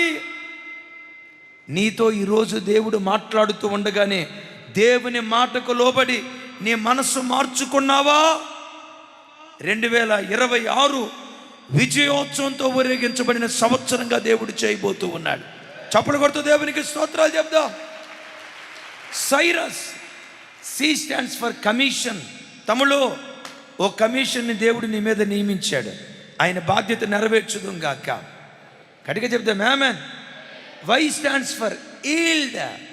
ఆయన మాటకు, ఆయన వాక్యానికి మనం లోబడుదుము గాక. మూడవది R. R stands for righteousness. Righteousness. కోరేషు అన్యుడే, కానీ విచిత్రం ఏంటో తెలుసా? నోటి మాటలతో చెప్పలేనంత నీతిమంతత్వం కోరేషులో ఉంది. చూడండి, కోరేషు గురించి రాయబడిన మాట భలే అద్భుతమైన మాట. చూడండి, యెషయా గ్రంథం 41వ అధ్యాయం 2వ వచనం. నాతో కలిసి, తన ప్రవర్తన అంతటిలో నీతిని జరిగించువానిని తూర్పు నుండి రేపి పిలిచిన వాడెవడు? ఆయన అతనికి జనములను అప్పగించును, రాజులను లోపరుచుచున్నాడు. ధూళివరే వారిని అతని ఖడ్గమునకు అప్పగించుచున్నాడు. ఎగిరిపోవు పొట్టువలే అతని ఇంటికి వారిని అప్పగించుచున్నాడు. ఒకసారి నా వైపు చూడండి. ఈ సంవత్సరం మన ఇమ్మాన్యుయల్ మినిస్ట్రీస్కి దేవుడు ఇస్తున్న వాగ్దానం కోరేషును గూర్చి కదా. అద్భుతం. కోరేషును గూర్చి రాయబడిన మాట. ఒకసారి నా వైపు చూడండి. అతని ఖడ్గమునకు, ఎలా అనండి, ఇలా అనండి, పర్వాలేదు. అయ్యో ఖడ్గం తీసుకురాలేదే అని అనుకోకండి. ముందలే ఖడ్గం, సరే, అసలైన ఖడ్గం ఉంది కదా అనండి. పట్టుకోండి, బైబిల్ పట్టుకోండి. అతని ఖడ్గమునకు ధూళి వంటి విస్తారమైన జనమును అప్పగించుచున్నాను. రాజులు అతనికి లోబడేటట్లుగా నేను చేయబోతున్నాను. చివరిసారి, అతని ఖడ్గమునకు ధూళి అంత విస్తారమైన ప్రజలను అప్పగించబోతున్నాను. 2026 సంవత్సరంలో ఇమ్మాన్యుయల్ మినిస్ట్రీస్ ద్వారా వెలువడే వాక్యపు ఖడ్గానికి ధూళి అంత విస్తారమైన ప్రజలను దేవుడు అప్పగించబోతున్నాడు. ధూళి అంత విస్తారమైన ప్రజలను అప్పగించబోతున్నాడు. వచ్చే సంవత్సరం న్యూ ఇయర్ ఆరాధనకి ఎంతమంది వస్తారని చెప్పుకున్నాం? ఎంత? ధూళి అంత విస్తారమైన ప్రజలను, హైదరాబాద్ పట్టణపు నలుదిక్కుల నుంచి రాగల కాలములో ఈ పరిచర్యకు దేవుడు అప్పగించబోతూ ఉన్నాడు. ఒకటి హైదరాబాద్ పట్టణమే కాదు, అమెరికా నుండి న్యూజిలాండ్ వరకు, తూర్పు నుండి పడమటి వరకు వాక్యపు ఖడ్గానికి ధూళి అంత విస్తారమైన ప్రజలను దేవుడు అప్పగించునుగాక. నీకు తెలుసా, ఈ శుద్ధీకరణ కోటాలకి, ఈ నూతన సంవత్సరపు ఆరాధనకి ఆంధ్ర నుండి, తెలంగాణ నుండి, కర్ణాటక నుండి, మెడ్రాస్ నుండి అనేక దూర ప్రాంతాల నుంచి ప్రజలు రావటానికి దేవుడు కృప చూపించాడు. ఏమో మాకు తెలియదన్నా, మేమంతా హైదరాబాద్ వాళ్ళం అని అనుకుంటున్నారా? తమ్ముడా, మీ దేవురు అమ్మా పార్వతీపురం. అదే మా సూరారం పక్కనే కదా పార్వతీపురం. ఎక్కడ పార్వతీపురం? ఎక్కడంటే పార్వతీపురం దగ్గర, విజయనగరం జిల్లా. ఒంగోలు నుంచి వచ్చారు, విజయవాడ నుంచి వచ్చారు, వైజాగ్ నుండి వచ్చారు, బెంగళూరు నుండి వచ్చారు, కర్ణాటక నుండి వచ్చారు, మెడ్రాస్ నుండి వచ్చారు. Thank you. మెడ్రాస్ నుంచి వచ్చారు. రాగల సంవత్సరం వాక్యపు ఖడ్గానికి ధూళి ఎంత విస్తారమైన ప్రజలను దేవుడు అప్పగించునుగాక. గట్టిగా చెప్తాం ఆమేన్. ఇంతకీ కోరేషు ఖడ్గానికి ధూళి అంత విస్తారమైన ప్రజలను అప్పగించడానికి, విన్నారా? ధూళి అంత విస్తారమైన ప్రజలను అప్పగించడానికి, రాజులను అతనికి లోపరచడానికి కారణం ఏంటంటే, అతని గూర్చి రాయబడిన ఒక అద్భుతమైన మాట. నాతో కలిసి చెప్పండి. తన ప్రవర్తన అంతటిలో నీతిని జరిగించువాడు. ఇంకోసారి చెప్పండి. తన ప్రవర్తన అంతటిలో నీతిని జరిగించువాడు. ఎందులో జరిగించేవాడు నీతిని? కొంతమంది మాటల్లో నీతి ఉంటుంది. మాటలు చాలా నీతి కలిగిన మాటలుగా ఉంటాయి. కొంతమంది మాటలు చూస్తే, ఒరే బాబు, సాక్షాత్తు దేవదూతలాగా మాట్లాడుతుంది అక్క అన్నట్టుంటుంది. కొంతమంది బ్రదర్స్ మాటలు చూస్తే, బాబోయ్ ఎంత ఆత్మీయుడురా, ఎంత ప్రార్థనాపరుడురా, నోరు తెరిస్తే దేవుని మాట తప్ప రెండో మాట లేదురా అని కొంతమంది మాటల్లో నీతి ఉంటుంది. నాకు తెలిసి ఒక తమ్ముడు ఉన్నాడు, నేను చాలా మంచివాడు అనుకుంటా, భలే మంచివాడు అనుకుంటా, తబల బాగా కొడతాడు. నాకు ఈ పాటలన్నా మ్యూజిక్ అన్నా భలే ఇష్టం. ఎక్కడైనా ఎవరైనా బాగా పాట పాడారంటే నేను మరిచిపోతా, మనిషిని కూడా మరిచిపోను. ఎవరైనా తబలా బాగా కొట్టారనుకో, భలే తబలా కొట్టాడే అనుకుంటా. నేను వెళ్ళినప్పుడల్లా బాబా అక్కడ తబలా కొట్టేవాడు, చాలా ఆత్మీయుడిగా కనపడేవాడు. నా ముందు వచ్చి నిలబడేటప్పుడు కూడా, అయ్యగారండి బాగున్నారా, అయ్యగారండి, అమ్మగారు బాగున్నారా అండి. ఎట్లా మాట్లాడతాడంటే దేవదూతకు అన్నలాగా మాట్లాడతాడు. చాలా మంచోడు. ఎంత మంచోడంటే అంత మంచోడు. తబలా భలే కొడతాడు. సరే, ఒకసారి భార్యాభర్తలు ఇద్దరు వచ్చారు ప్రార్థన చేయించుకుందామని. ఆ తమ్ముడికి ప్రార్థన చేసే లోపు ఎవరో మ్యూజిషియన్ వచ్చి ఆయన పక్కకు తీసుకెళ్ళారు.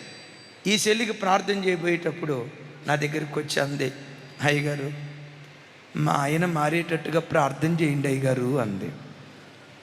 మీ ఆయన ఎవరమ్మా అన్న. ఎవరు అయ్యగారు? అదే నాతో పాటు వచ్చారు కదా తబలిస్టు, ఆయనే అయ్యగారు అంది. ఆయన మారటం ఏంటమ్మా, యేసు ప్రభుకు శనతమ్ముడు అనుకుంటా కదా, పైకి అంతే కనపడతాడు అయ్యగారు. గాబ్రియల్ దూత కన్నా అనుకుంటగా, పైకి అంతే కనపడతాడు అయ్యగారు. చాలా భక్తిపరుడు కదమ్మా, పైకి అంతే కనపడతాడు అయ్యగారు, మరి లోపట ఎట్టుంటాడమ్మా అన్న. బిడ్డ ముసుగు ముందుకు లాక్కొని చెవులో ఏం చెప్పిందో తెలుసా? తబలా ఎంత బాగా కొడతాడో. ఆదివారం తబలా కొట్టే ముందు శనివారం రాత్రి కర్ర తీసుకుని నన్ను కొడతాడు అయ్యగారు. ఇంట్లోనేమో కర్రతో నన్ను కొడతాడు, చర్చికి వచ్చేమో తబలా కొడతాడు. ఆయన తబలా కొట్టే విధానం చూసి ఎంత బాగా కొడుతున్నాడంటే ఎంత గొప్ప కృప ఉండబెట్టావు కదా రమేశా. రమేష్ని చూసి కూడా, రమేష్ ఇంత బాగా పాట పాడుతున్నాడంటే ఎంత గొప్ప కృప ఉండటాన్ని పెట్టావు కదా. తమ్ముడా, పాట పాడే కృప ఒకటే ఉందా? ఇంట్లో సెలిని కొట్టే కృప కూడా ఉందా?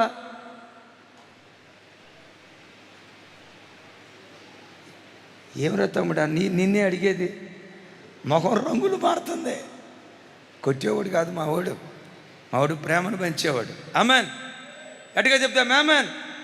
అంటే కొంతమంది మాటలు చాలా బాగుంటాయి, చాలా బాగుంటాయి. ఆ బ్రదర్ని చూస్తే ఎంత ఆత్మీయుడో, ఎంత ఆత్మీయురాలో, ఎంత ప్రార్థనా పరురాలో, అబ్బో ఎంత భక్తి కలిగిన వాడో అన్నట్లుగా పై కనపడతారు. నేనంటా బిడ్డలారా, నీ పై రూపం కంటే అంతరంగ మరి శ్రేష్టంగా ఉండునుగాక. నీ మాటల్లో నీతిమంతత్వం కాదు, నీ నడవడికలో నీతిమంతత్వం కాదు, నీ ప్రవర్తన అంతటిలో నీతిని కనపరిచే వ్యక్తిగా దేవుని సన్నిధిలో బ్రతకగలిగితే, నీతిపరులుగా బ్రతికే వ్యక్తులను నీతి స్వరూపుడైన దేవుడు పట్టుకొని విజయోత్సవంతో దేవుడు ఊరేగించడం ప్రారంభిస్తాడు. ఓ రోజు చూడండి, కొంతమంది బయటకు బాగా కనపడతారు. కోరేషుని గురించి ఏమని రాస్తుంది? తన ప్రవర్తన అంతటిలో, పెద్దగా చెప్పండి, నీతిని జరిగించువాడు.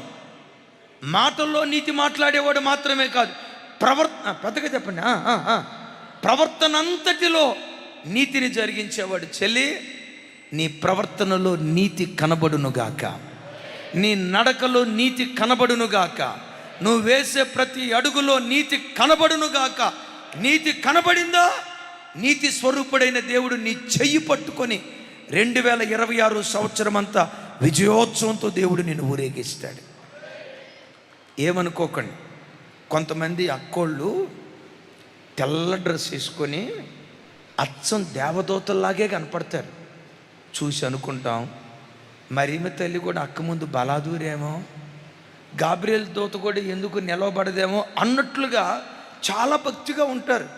ఓ పెద్ద తల్లి వెంట్రుకలన్నీ తెల్లబడిపోయినాయి, పండు ముసలావిడ గడగడగడ ఉడుకుతూ వచ్చింది. ఆ తల్లి మాటలిని నేను ఎంత సంతోషపడ్డానంటే, దేవా ఎంత భక్తి కలిగి మాట్లాడుతుందో కదా. మాటకు ముందు రెఫరెన్సు, మాట చివర రెఫరెన్సు, మాట ముందు రెఫరెన్సు, మాట చివర రెఫరెన్సు. ఇంత ఆత్మీయంగా ఉంది ప్రభువా అని సంతోషంగా ఆ తల్లికి ప్రార్థన చేసిన తర్వాత తల్లి అలా పక్కకి వెళ్ళింది. కోడలు కొడుకున్నారు.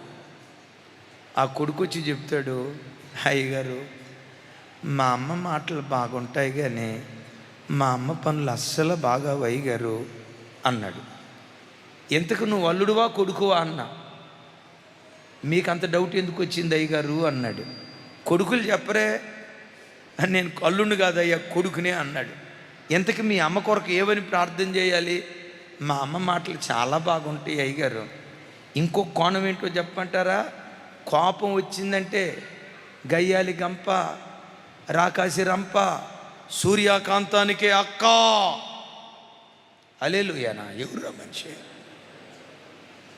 పైకి బాగుంది. నా ప్రభు బిడ్డలారా, ప్రవర్తనలో నీతిని జరిగించు, నీ చెయ్యి పట్టుకుని దేవుడు నడిపించడం ప్రారంభిస్తాడు. ఆమేన్. ఈ సృష్టిలో ప్రవర్తన అంతటిలో నీతి కలిగిన ఏకైక దేవుడు. ప్రపంచంలో నీతిని బోధించిన వాళ్ళు చాలామంది ఉన్నారు. నీతిగా బ్రతకమని సమాజానికి హెచ్చరించిన వాళ్ళు ఉన్నారు. నీతిని బోధించారు కానీ నీతిగా బ్రతకలా. అదే తెలుగులో ఒక సామెత ఉంది, చెప్పేవి శ్రీరంగ నీతులు, ఆ తర్వాత ఇంకో మాట ఏదో ఉంది, అది అవసరం లేదు. చెప్పేవి శ్రీరంగ నీతులు అన్నట్లుగా నీతి మాటలు చాలామంది చెప్పారు కానీ నీతిగా బ్రతకలా. ఈ సృష్టి అంతటిలో నీతిని ప్రకటించి నీతిగా బ్రతికిన ఏకైక దేవుడు, పరమ కోరేషుగా పిలువబడుతున్న మన ఆరాధ్య దైవం ప్రభు అయిన యేసుక్రీస్తు వారు. ప్రవర్తనలో నీతిని కనపరచు, నీ కుడి చేతిని పట్టుకొని జయించిన సంవత్సరంగా ఈ సంవత్సరానికి కానుకగా దేవుడు మనకు అనుగ్రహించునుగాక. సైరస్, నేను ముగించబోతున్నాను. C stands for commission, right? Y stands for yield, R stands for righteousness. Next,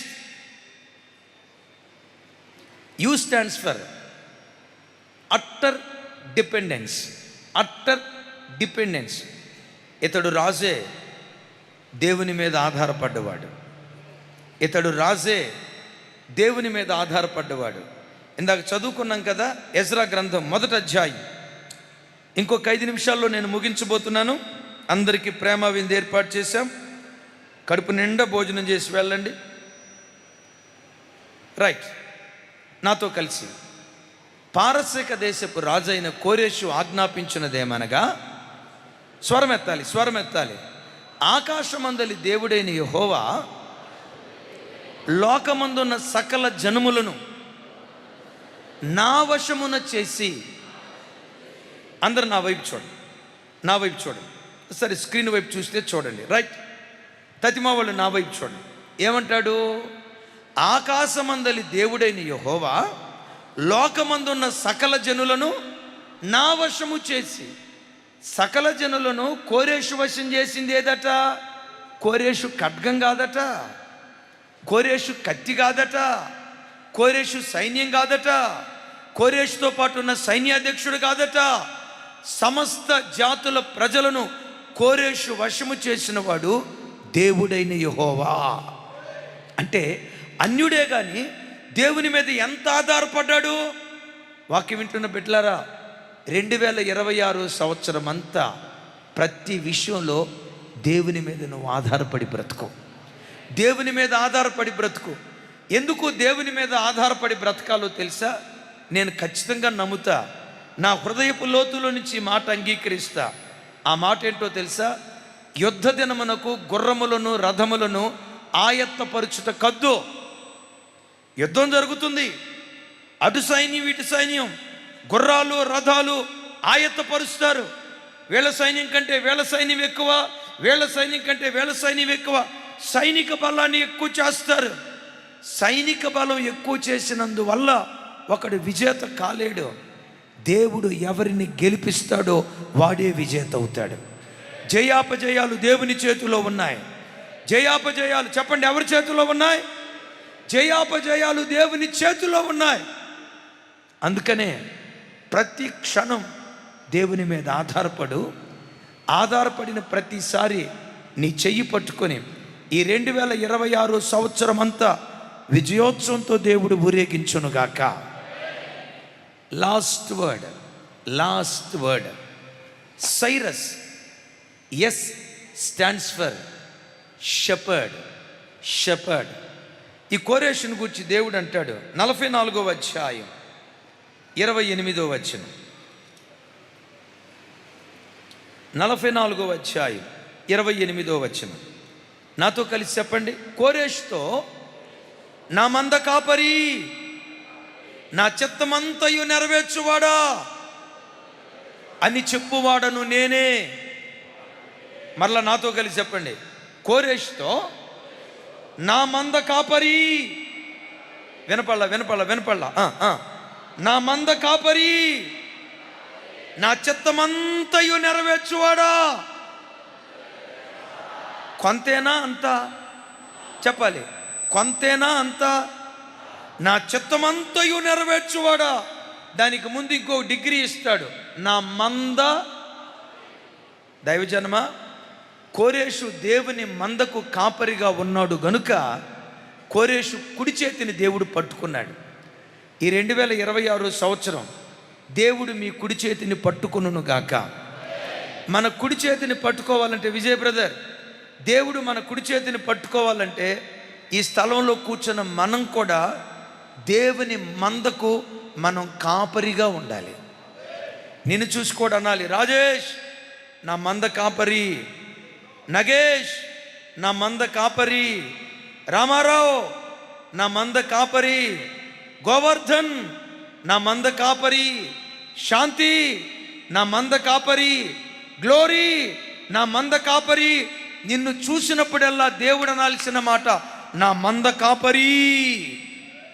అంటే క్రైస్తవుడు మందను కాపాడే కాపరిగా బ్రతకాలి. చప్పలు కొట్టు స్తోత్రాలు చెప్దాం.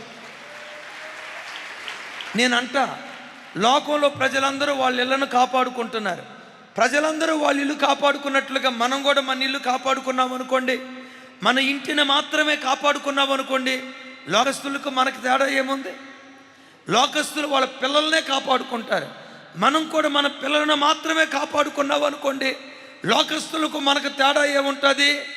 యేసయ్య రక్తంతో కడగబడిన ఆయన పిల్లలైన మనం మన పిల్లలను కాపాడుకుందాం, మన కుటుంబాన్ని కాపాడుకుందాం. అన్నిటికంటే విశేషంగా దేవుడిచ్చిన సంఘాన్ని, దేవుడిచ్చిన మందను, దేవుడిచ్చిన ప్రజలను కాపాడుకునే వ్యక్తులుగా మనం ముందుముగాక. చప్పలు కొడుతూ స్తోత్రాలు చెప్దాం పెద్దగా పెద్దగా పెద్దగా. రైట్, నా వైపు చూడండి. మనం ఏ మందకు కాపరిగా ఉండాలి? దేవుని మందకు. దేవుని మంద ఏదో తెలుసా? దేవుడి మహాపట్నంలో మనల్ని ప్రేమించి ఓ చక్కటి ఇమాన్యుయల్ మినిస్ట్రీస్ అనే గొర్రెల దొడ్డిని దేవుడు మనకిచ్చాడు. ఈ గొర్రెల దొడ్డిలో వేల కొలది గొర్రెలు ఉన్నాయి. అమ్మా, ఒక్కొక్క గొర్రె పట్ల బాధ్యత కలిగి, ఒక్కొక్క విశ్వాసి పట్ల బాధ్యత కలిగి, వారు ఆత్మలో స్థిరపడేటట్లుగా వాళ్ళ ఆత్మను కాసే కాపరిగా నువ్వు బ్రతకాలి. మందిరానికి వచ్చినప్పుడు ఈ యవ్వన బిడ్డ కొత్తగా వచ్చినట్లున్నాడు, ఈ బిడ్డను సంఘంలో నేను ఎట్లా స్థిరపరచాలి, ఈ కుటుంబాన్ని ఆత్మలో నేను ఎలా బలపరచాలి, మాకంటే ఆత్మీయుడిగా ఈ బిడ్డ తీర్చిదిద్దబడినట్లుగా ఈ బిడ్డను మేము ఎలా ప్రోత్సహించాలని మందిరానికి వచ్చే చిన్న బిడ్డ మొదలుకొని పెద్ద బిడ్డ వరకు సంఘానికి వచ్చే ప్రతి బిడ్డ, ప్రతి విశ్వాసి మీద మనసు పెట్టి మందను జాగ్రత్తగా కాపాడుకునే కాపరులుగా బ్రతికితే, మందను నువ్వు కాపాడితే నీ ఇంటిని నా దేవుడు కాపాడుతాడు. సంఘానికి వచ్చే పిల్లలను నీవు కాపాడితే నీ పిల్లలను దేవుడు కాపాడటం ప్రారంభిస్తాడు. చప్పలు కొడుతూ స్తోత్రాలు చెప్దాం. అమలారా, ఐలారా, వచ్చిపోయే విశ్వాసులుగా మనం ఉండొద్దు. మందిరానికి వచ్చిపోయే వ్యక్తులుగా ఉండొద్దు. ఇది దేవుని మంద. జెర్మియా పాస్టర్ గారి మంద కాదు, జ్యోతమ్మ గారి మంద కాదు, జార్జయ్య గారి మంద కాదు, రాజయ్య గారి మంద కాదు. ఈ మంద కొరకు మేమేమీ చేయలేదు. ఈ మంద యేసుక్రీస్తు వారి మంద. ఎందుకో తెలుసా? ఈ మంద కొరకు ఆయన తన ప్రాణాన్ని పెట్టాడు. చప్పలు కొడుతూ స్తోత్రాలు చెప్దాం. అందరూ ఈ మంద కొరకు యేసయ్య తన ప్రాణాన్ని పెట్టాడు. అమ్మా, మందిరానికి వచ్చే చిన్న బిడ్డ మొదలుకొని ప్రతి బిడ్డ మీద మనసు పెట్టండి. ఈ 2026 సంవత్సరం దేవుడు మనకి అప్పగించిన ఆత్మల్లో ఒక్క ఆత్మను కూడా మనం పోగొట్టుకోకుందుముగాక. వారి పిల్లలు సంఘంలో స్థిరపడుదురుగాక. ఈ 2026 సంవత్సరం లక్షల కొలది నూతనాత్మలు ఈ మందలో అడుగు పెట్టడానికి దేవుడు కృప చూపించునుగాక. అలా దేవుడు చేయాలంటే సంఘానికి వచ్చే ప్రతి బిడ్డ సంఘంలో ఎలా బ్రతకాలి? పెద్దగా చెప్పాలి, పెద్దగా. మంద కాపరి ఎలా ఉంటాడో చెప్తా. యేసు ప్రభు వారు అంటారు కదా, మంచి కాపరి తన గొర్రెల కొరకు ప్రాణం పెడతాడు. అనండి మాట. మంచి కాపరి తన గొర్రెల కొరకు, మంచి కాపరి తన గొర్రెల కొరకు, పెద్దగా చెప్పండి. మంచి కాపరి తన గొర్రెల కొరకు ప్రాణం పెడతాడు. చెడ్డ కాపరి అయితే ఆ గొర్రెను కోసుకొని గొర్రె బిర్యానీ చేసుకుంటాడు. ఆ గొర్రెను కోసుకొని దాన్ని జబ్బుకొని తింటాడు. సంఘానికి వచ్చే కొంతమంది విశ్వాసులు ఆత్మలో చావటానికి కారణమవుతారు, సంఘం వదిలిపెట్టడానికి కారణమవుతారు. అయ్యో, ఇది క్రమశిక్షణ లేని సంఘమే, ఏంటి వీళ్ళు ఇలా బ్రతుకుతున్నారు, ఏంటి వీళ్ళు ఇలా మాట్లాడుతున్నారని కొందరి దుష్ప్రవర్తనను బట్టి కొందరు సంఘాన్ని విడిచిపెట్టి వెళ్ళిపోతూ ఉంటే, మరి కొందరి సత్ప్రవర్తనను బట్టి ఎక్కడెక్కడున్న గొర్రెలు మందలో చేర్చబట్టడానికి దేవుడు కృప చూపిస్తున్నాడు. తమ్ముళ్ళారా, నేను ముగిస్తున్నా. తల్లులారా, నా వైపు చూడండి. కోరేష్తో అంటాడు, నా మంద కాపరి అనండి. మిమ్మల్ని గూర్చి కూడా అనాలి, నా వైపు చూడండి. తమ్ముళ్ళారా, మిమ్మల్ని గూర్చి కూడా అనాలి. మీ వయసు చిన్నదైనా మిమ్మల్ని గూర్చి అనాలి. చెల్లెలారా, మీ వయసు చిన్నదైనా మిమ్మల్ని గూర్చి అనాలి. ఈ బిడ్డ నా మందకు కాపరి, నా సంఘానికి వచ్చే ప్రతి బిడ్డను కాచే కాపరి, మందను కాపాడటానికి తన ప్రాణం పెట్టడానికి కూడా వెనుతీయలేదు. ఇలాంటి దివ్యమైన సాక్ష్యం దేవుడు మనొక్కొక్కరికి దయచేయునుగాక. చెప్పండి, మంద కాపరి తన గొర్రెల కొరకు ఏం పెడతాడు? ఓ తల్లి కడప నుంచి మన లైవ్ చూసేది. ఆ తల్లి రిటైర్డ్ టీచర్, వాళ్ళ భర్త కూడా మంచి ఉద్యోగస్తుడు. ఎందుకో దేవుడు తన చిత్తానుసారంగా వాళ్ళకి పిల్లల్నివ్వల. ఇద్దరు రిటైర్డ్ అయిపోయారు. ఎంతోమంది బంధువులు ఉన్నారు. కోవిడ్ దినాల నుంచి మన లైవ్ చూస్తూ ఉంటారు. ఆ కోవిడ్ దినాల్లో నేను చెప్తా ఔటర్ రింగ్ రోడ్డు ప్రాంతంలో సువిశాలమైన స్థలం తీసుకోవాలనుకుంటున్నాం, ప్రార్థన చేయండి అని. సడన్గా ఆ తల్లి హృదయంలో దేవుడు ప్రేరేపణ ఇచ్చాడట. మాకా పిల్లలు లేరు, నాకు నా భర్తకు పిల్లలు లేరు. దేవుడు మాకు ఇచ్చిన ఆస్తి బంధువులకి ఇద్దాం, ఇవ్వగలిగింది. రక్త సంబంధికులకి ఇద్దాం, బంధు ధర్మాన్ని నెరవేరుద్దాం, రక్త సంబంధికుల ధర్మాన్ని నెరవేరుద్దాం. దానికి మించి దైవ ధర్మాన్ని నెరవేరుద్దాం. వాళ్ళకే వీళ్ళకి ఇచ్చి డబ్బు పాడు చేసుకునే కంటే మాకా ఎడిదిరికి పిల్లలు లేరు.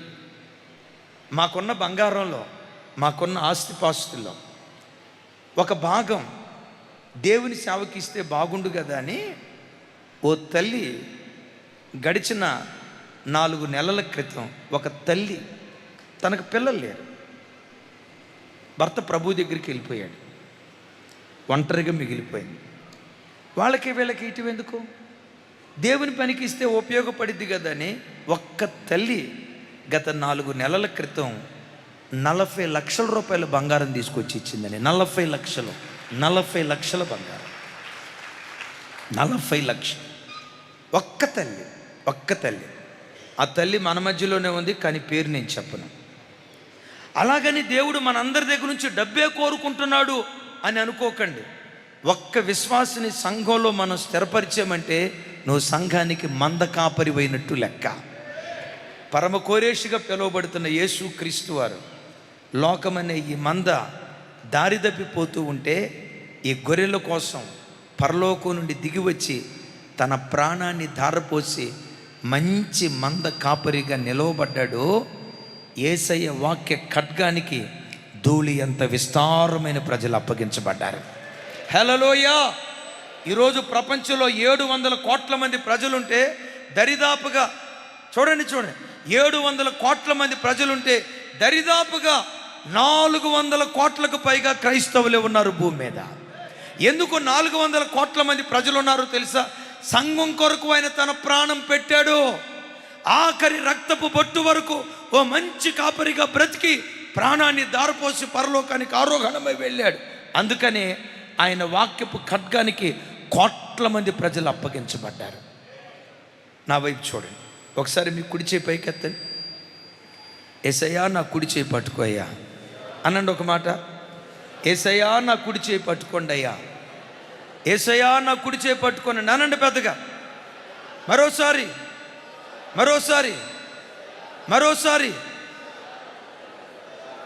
చూడండి. 2026 ఇయర్ ఆఫ్ విక్టరీ,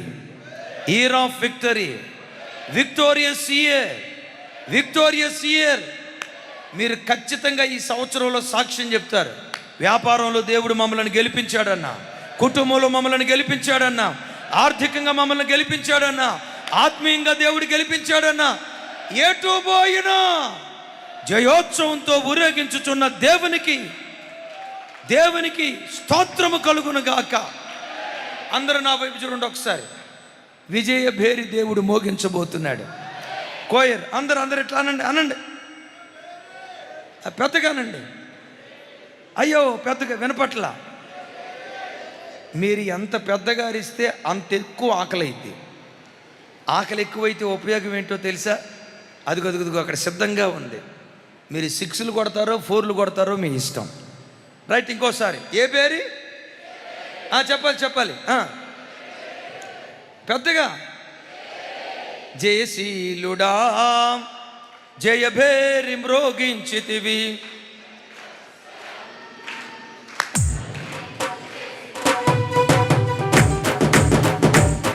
జయభేరి.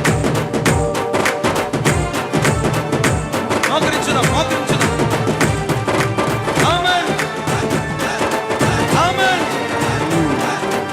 ఆమేన్. కుర్చీల మీద ఉన్న వాళ్ళు లేచి నిలబడదాం. జయశీలుడా జయభేరి మ్రోగించితివి, ప్రతి వత్సరం అందరూ లేచి నిలబడదాం. జయశీలుడా జయభేరి మ్రోగించితివి, ప్రతి వత్సరం నా విజయ సారథి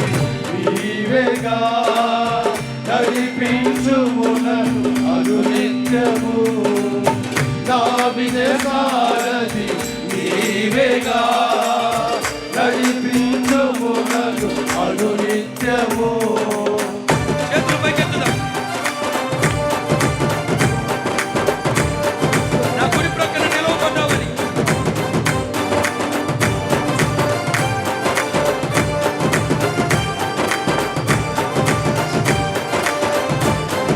Praise the Lord. చప్పట్లు.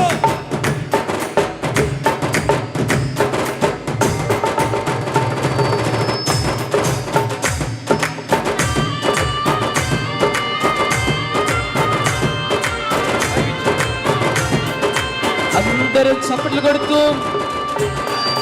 సంతోషంతో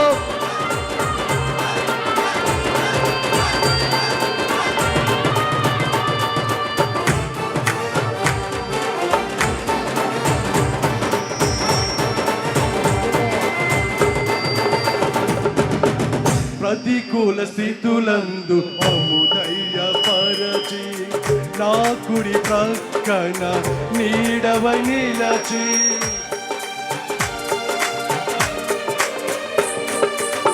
ప్రతికూల స్థితులందు మమ్ము ధైర్యపరచి, నా కుడి ప్రక్కన నీడవై నిలచి. పాదనొందిన దేశమందు వేదనలన్నీ వేడుకగా చేసి, ఆమేన్. పాదనొందిన దేశం కలిసి వేదనలన్నీ వేడుకగా చేసి, విజయ ధ్వజముగా స్థాపించవు, విజయ ధ్వజముగా స్థాపించవు. చప్పట్లు కొడుతూ జయశీలుడా, జయభేరి మ్రోగించితివి ప్రతి వత్సరం, కనువిందు చేసితివి. జయశీలుడా, చప్పట్లు. జయభేరి మ్రోగించితివి తమ్ముడు. ప్రతి వత్సరం. జయశీలుడా, చప్పట్లు. జయభేరి మ్రోగించితివి ప్రతి వత్సరం, కనువిందు చేసితివి. జయశీలుడా. చప్పట్లు కొడుతూ జయభేరి మ్రోగించితివి. సంతోషంతో రామలు. కనువిందు చేసితివి. జయశీలుడా. జయభేరి మ్రోగించితివి ప్రతి వత్సరం. కనువిందు చేసితివి. జయశీలుడా, జయభేరి మ్రోగించితివి ప్రతి వత్సరం. కనువిందు చేసితివి. జయశీలుడా. జయభేరి మ్రోగించితివి ప్రతి వత్సరం. జయశీలుడా, జయభేరి మ్రోగించితివి ప్రతి వత్సరం. జయభేరి మ్రోగించితివి. కొడు కొడు.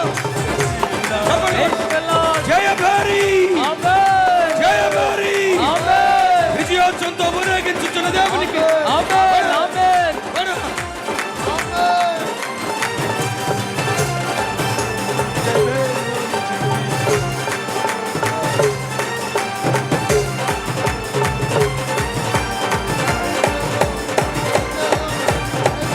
చప్పట్లు కొట్టు. హల్లెలూయా.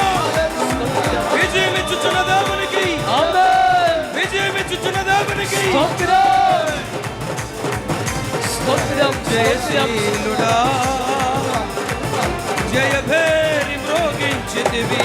ఆమేన్.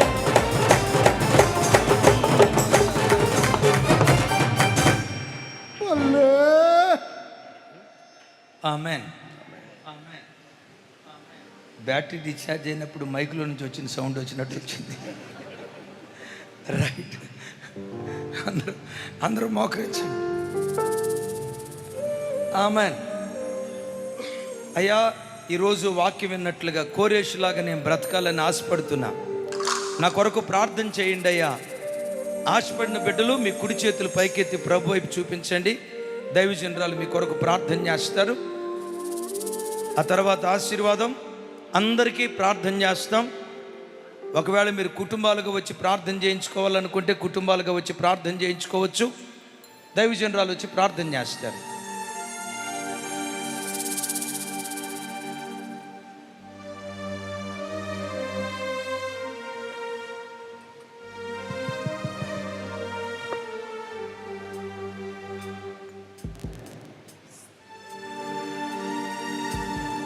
స్తోత్రం స్తోత్రం స్తోత్రం స్తోత్రం స్తోత్రం స్తోత్రం. మహోన్నతుడా, సర్వశక్తిమంతుడా, జీవాధిపతి మీకు స్తోత్రం. మంచి దేవుడా, చాలిన దేవుడవై ఉన్నందుకై మీకు వందనాలయ్యా. గడిచిన 2025 సంవత్సరం అంతా మీరు మమ్మల్ని కంటిపాపు వలె కాపాడి యేసయ్యా. 26వ సంవత్సరంలో మమ్మల్ని అడుగు పెట్టించిన మీ మహాప్రేమకై వందనాలయ్యా. మీ మహాకృపకై వందనాలు యేసయ్యా. వందనాలు వందనాలు తండ్రి. ఈ నూతన సంవత్సరాన మీ నూతనమైన కృపలతో దేవా మీరు మమ్మల్ని నింపినందుకై స్తోత్రం. ఈ సంవత్సరం అంతా మీరు మమ్మల్ని నడిపించబోతున్నందుకై మిమ్మల్ని స్తుతిస్తూ ఉన్నాను నాయన. తండ్రి, మాకు విజయం ఇవ్వడానికి మా కుడి చేతిని పట్టుకుంటానని వాగ్దానం చేసిన దేవుడవు కదా నాయన. అవునయ్యా, మీరు మా చేయి పట్టుకుని ఈ సంవత్సర కాలం అంతా నడిపించి దేవా గొప్ప విజయోత్సాహంతో మీరు మమ్మల్ని నడిపించమని ప్రార్థిస్తున్నాను నాయన. గొప్ప విజయాన్ని చవి చూసే భాగ్యం మాకిమ్మని ప్రార్థిస్తున్నానయ్యా. తండ్రి మీకు స్తోత్రం, తండ్రి మీకు స్తోత్రం, మీకు స్తోత్రం, మీకు స్తోత్రం, మీకు స్తోత్రం నాయన. తండ్రి, ఇది నాన్న కోరేష్ గారిని గురించి మీరు మాతో మాట్లాడినందుకై మీకు స్తోత్రం నాయన. కోరేష్ గారి హృదయాన్ని రేపినట్లుగా మా హృదయాన్ని మీరు రేపి ఈ సంవత్సరం అంతా మంద కాపరులుగా మేము బ్రతకడానికి దేవా, నీతిమంతులుగా బ్రతకడానికి మీ విస్తారమైన కృపలు మాకు దయచేయండి నాయన. పూర్తిగా మీ పైన ఆధారపడడానికి దేవా అయ్యా మీ కృప చూపమని ప్రార్థిస్తున్నాను నాయన. మీ శక్తి సామర్థ్యాలపై ఆధారపడి బ్రతకడానికి మీ విస్తారమైన కృపలు మీరు మాకు అనుగ్రహించమని ప్రార్థిస్తున్నాను. మహోన్నతుడా మీకు స్తోత్రం. ఈ మొట్టమొదటి దినాన మీ సన్నిధికి వచ్చిన ప్రతి బిడ్డను దేవా తండ్రి మీరు దర్శించండి, మీరు ఆశీర్వదించండి. మీ శాశ్వతమైన దీవెనలు ప్రతి బిడ్డపై మీరు కుమ్మరించమని ప్రార్థిస్తున్నాను నాయన. ఇది మొదలు దేవా, మీ బిడ్డలందరూ మీ కొరకు ఓ శ్రేష్టమైన భక్తి జీవితం చేయడానికి ఈ సంవత్సరం అంతా నీతి న్యాయములను అనుసరించి బ్రతకడానికి మీ విస్తారమైన కృపలు చూపండి నాయన. మీ పని చేయువారుగా మీ మందను కాపాడువారుగా ఉండడానికి అయ్యా మీ కృప చూపమని ప్రార్థిస్తున్నాను. దైవజనులమైన మేము కూడా నాయన మీరు మా హృదయాలను రేపి నాయన అయ్యా మీకు స్తోత్రం అయ్యా. విస్తారమైన ధూళి దేవా మా ఖడ్గములో తండ్రి పడునట్లుగా మీ విస్తారమైన కృప చూపమని ప్రార్థిస్తున్నాను నాయన. అవునయ్యా, విస్తారమైన ధూళి వంటి ప్రజలను దేవా తండ్రి మీ వాక్యం అనే ఖడ్గము ద్వారా మీ పాద సన్నిధికి నడిపించడానికి దైవజనులుగా మమ్మల్ని అందరినీ మీరు బలపరచమని ప్రార్థిస్తున్నాను. మా విశ్వాసుల కుటుంబాలను దేవా 2026 సంవత్సరం అంతా దేవా మీరు క్షేమాన్ని ఇవ్వమని ప్రార్థిస్తున్నాను, నెమ్మదిని ఇవ్వమని ప్రార్థిస్తున్నాను, సంతోషాన్ని ఇవ్వమని ప్రార్థిస్తున్నాను నాయన. అంత మాత్రమే కాదు, ఈ సంవత్సరం అంతా మీ బిడ్డల్ని నిండారుగా మీరు ఆశీర్వదించి శాశ్వత కృపలకు పాత్రులుగా మీరు చేసి దేవాత్మీయతలో అనేకమైన కృపలను తలాంతులను ప్రసాదించి మీ నామానికి మీరు మహిమ తెచ్చుకొనుమని గడిచిన 2025 సంవత్సరంలో దేవా మా ప్రియ బిడ్డలు మేము చేసిన భక్తి జీవితం కంటే కూడా ఈ 26వ సంవత్సరంలో మరీ శ్రేష్టమైన భక్తి జీవితాన్ని చేయడానికి విజయ మార్గంలో మేము నడవడానికి అనేకులను విజయ పదంలో నడిపించడానికి దేవా మమ్మలందరినీ మీరు సాధనాలుగా వాడుకొని మహిమ ఘనత ప్రభావాలు మీరు మాత్రమే పొందుకొనుమని అతి త్వరగా రానయింటున్న నజరేయుడైన యేసు నామమున ప్రార్థించి స్తుతించి వేడుకుంటూ ఉన్నాను తండ్రి. ఆమేన్. తండ్రి అయిన దేవుని ప్రేమ, కుమారుడైన యేసు క్రీస్తు ప్రభువారి దివ్య కృప, పరిశుద్ధాత్మ దేవుని సహవాసం మనకు సకల పరిశుద్ధులకు, ప్రత్యేకంగా ఈ ఫంక్షన్ హాల్ యాజమాన్యం వెంకటేష్ అన్న గారికి, సదాలక్ష్మి అక్క గారికి, సకల పరిశుద్ధులకు సదా తోడయుండి నడిపించునుగాక. ఆమేన్, ఆమేన్, ఆమేన్, ఆమేన్. ఇంతవరకు ఓపికతో విన్నందుకు మీకు అందరికీ కృతజ్ఞతలండి. ఇంతవరకు నా ఛానల్ సబ్స్క్రైబ్ చేసుకోకపోతే దయచేసి సబ్స్క్రైబ్ చేసుకోండి, లైక్ చేయండి, షేర్ చేయండి.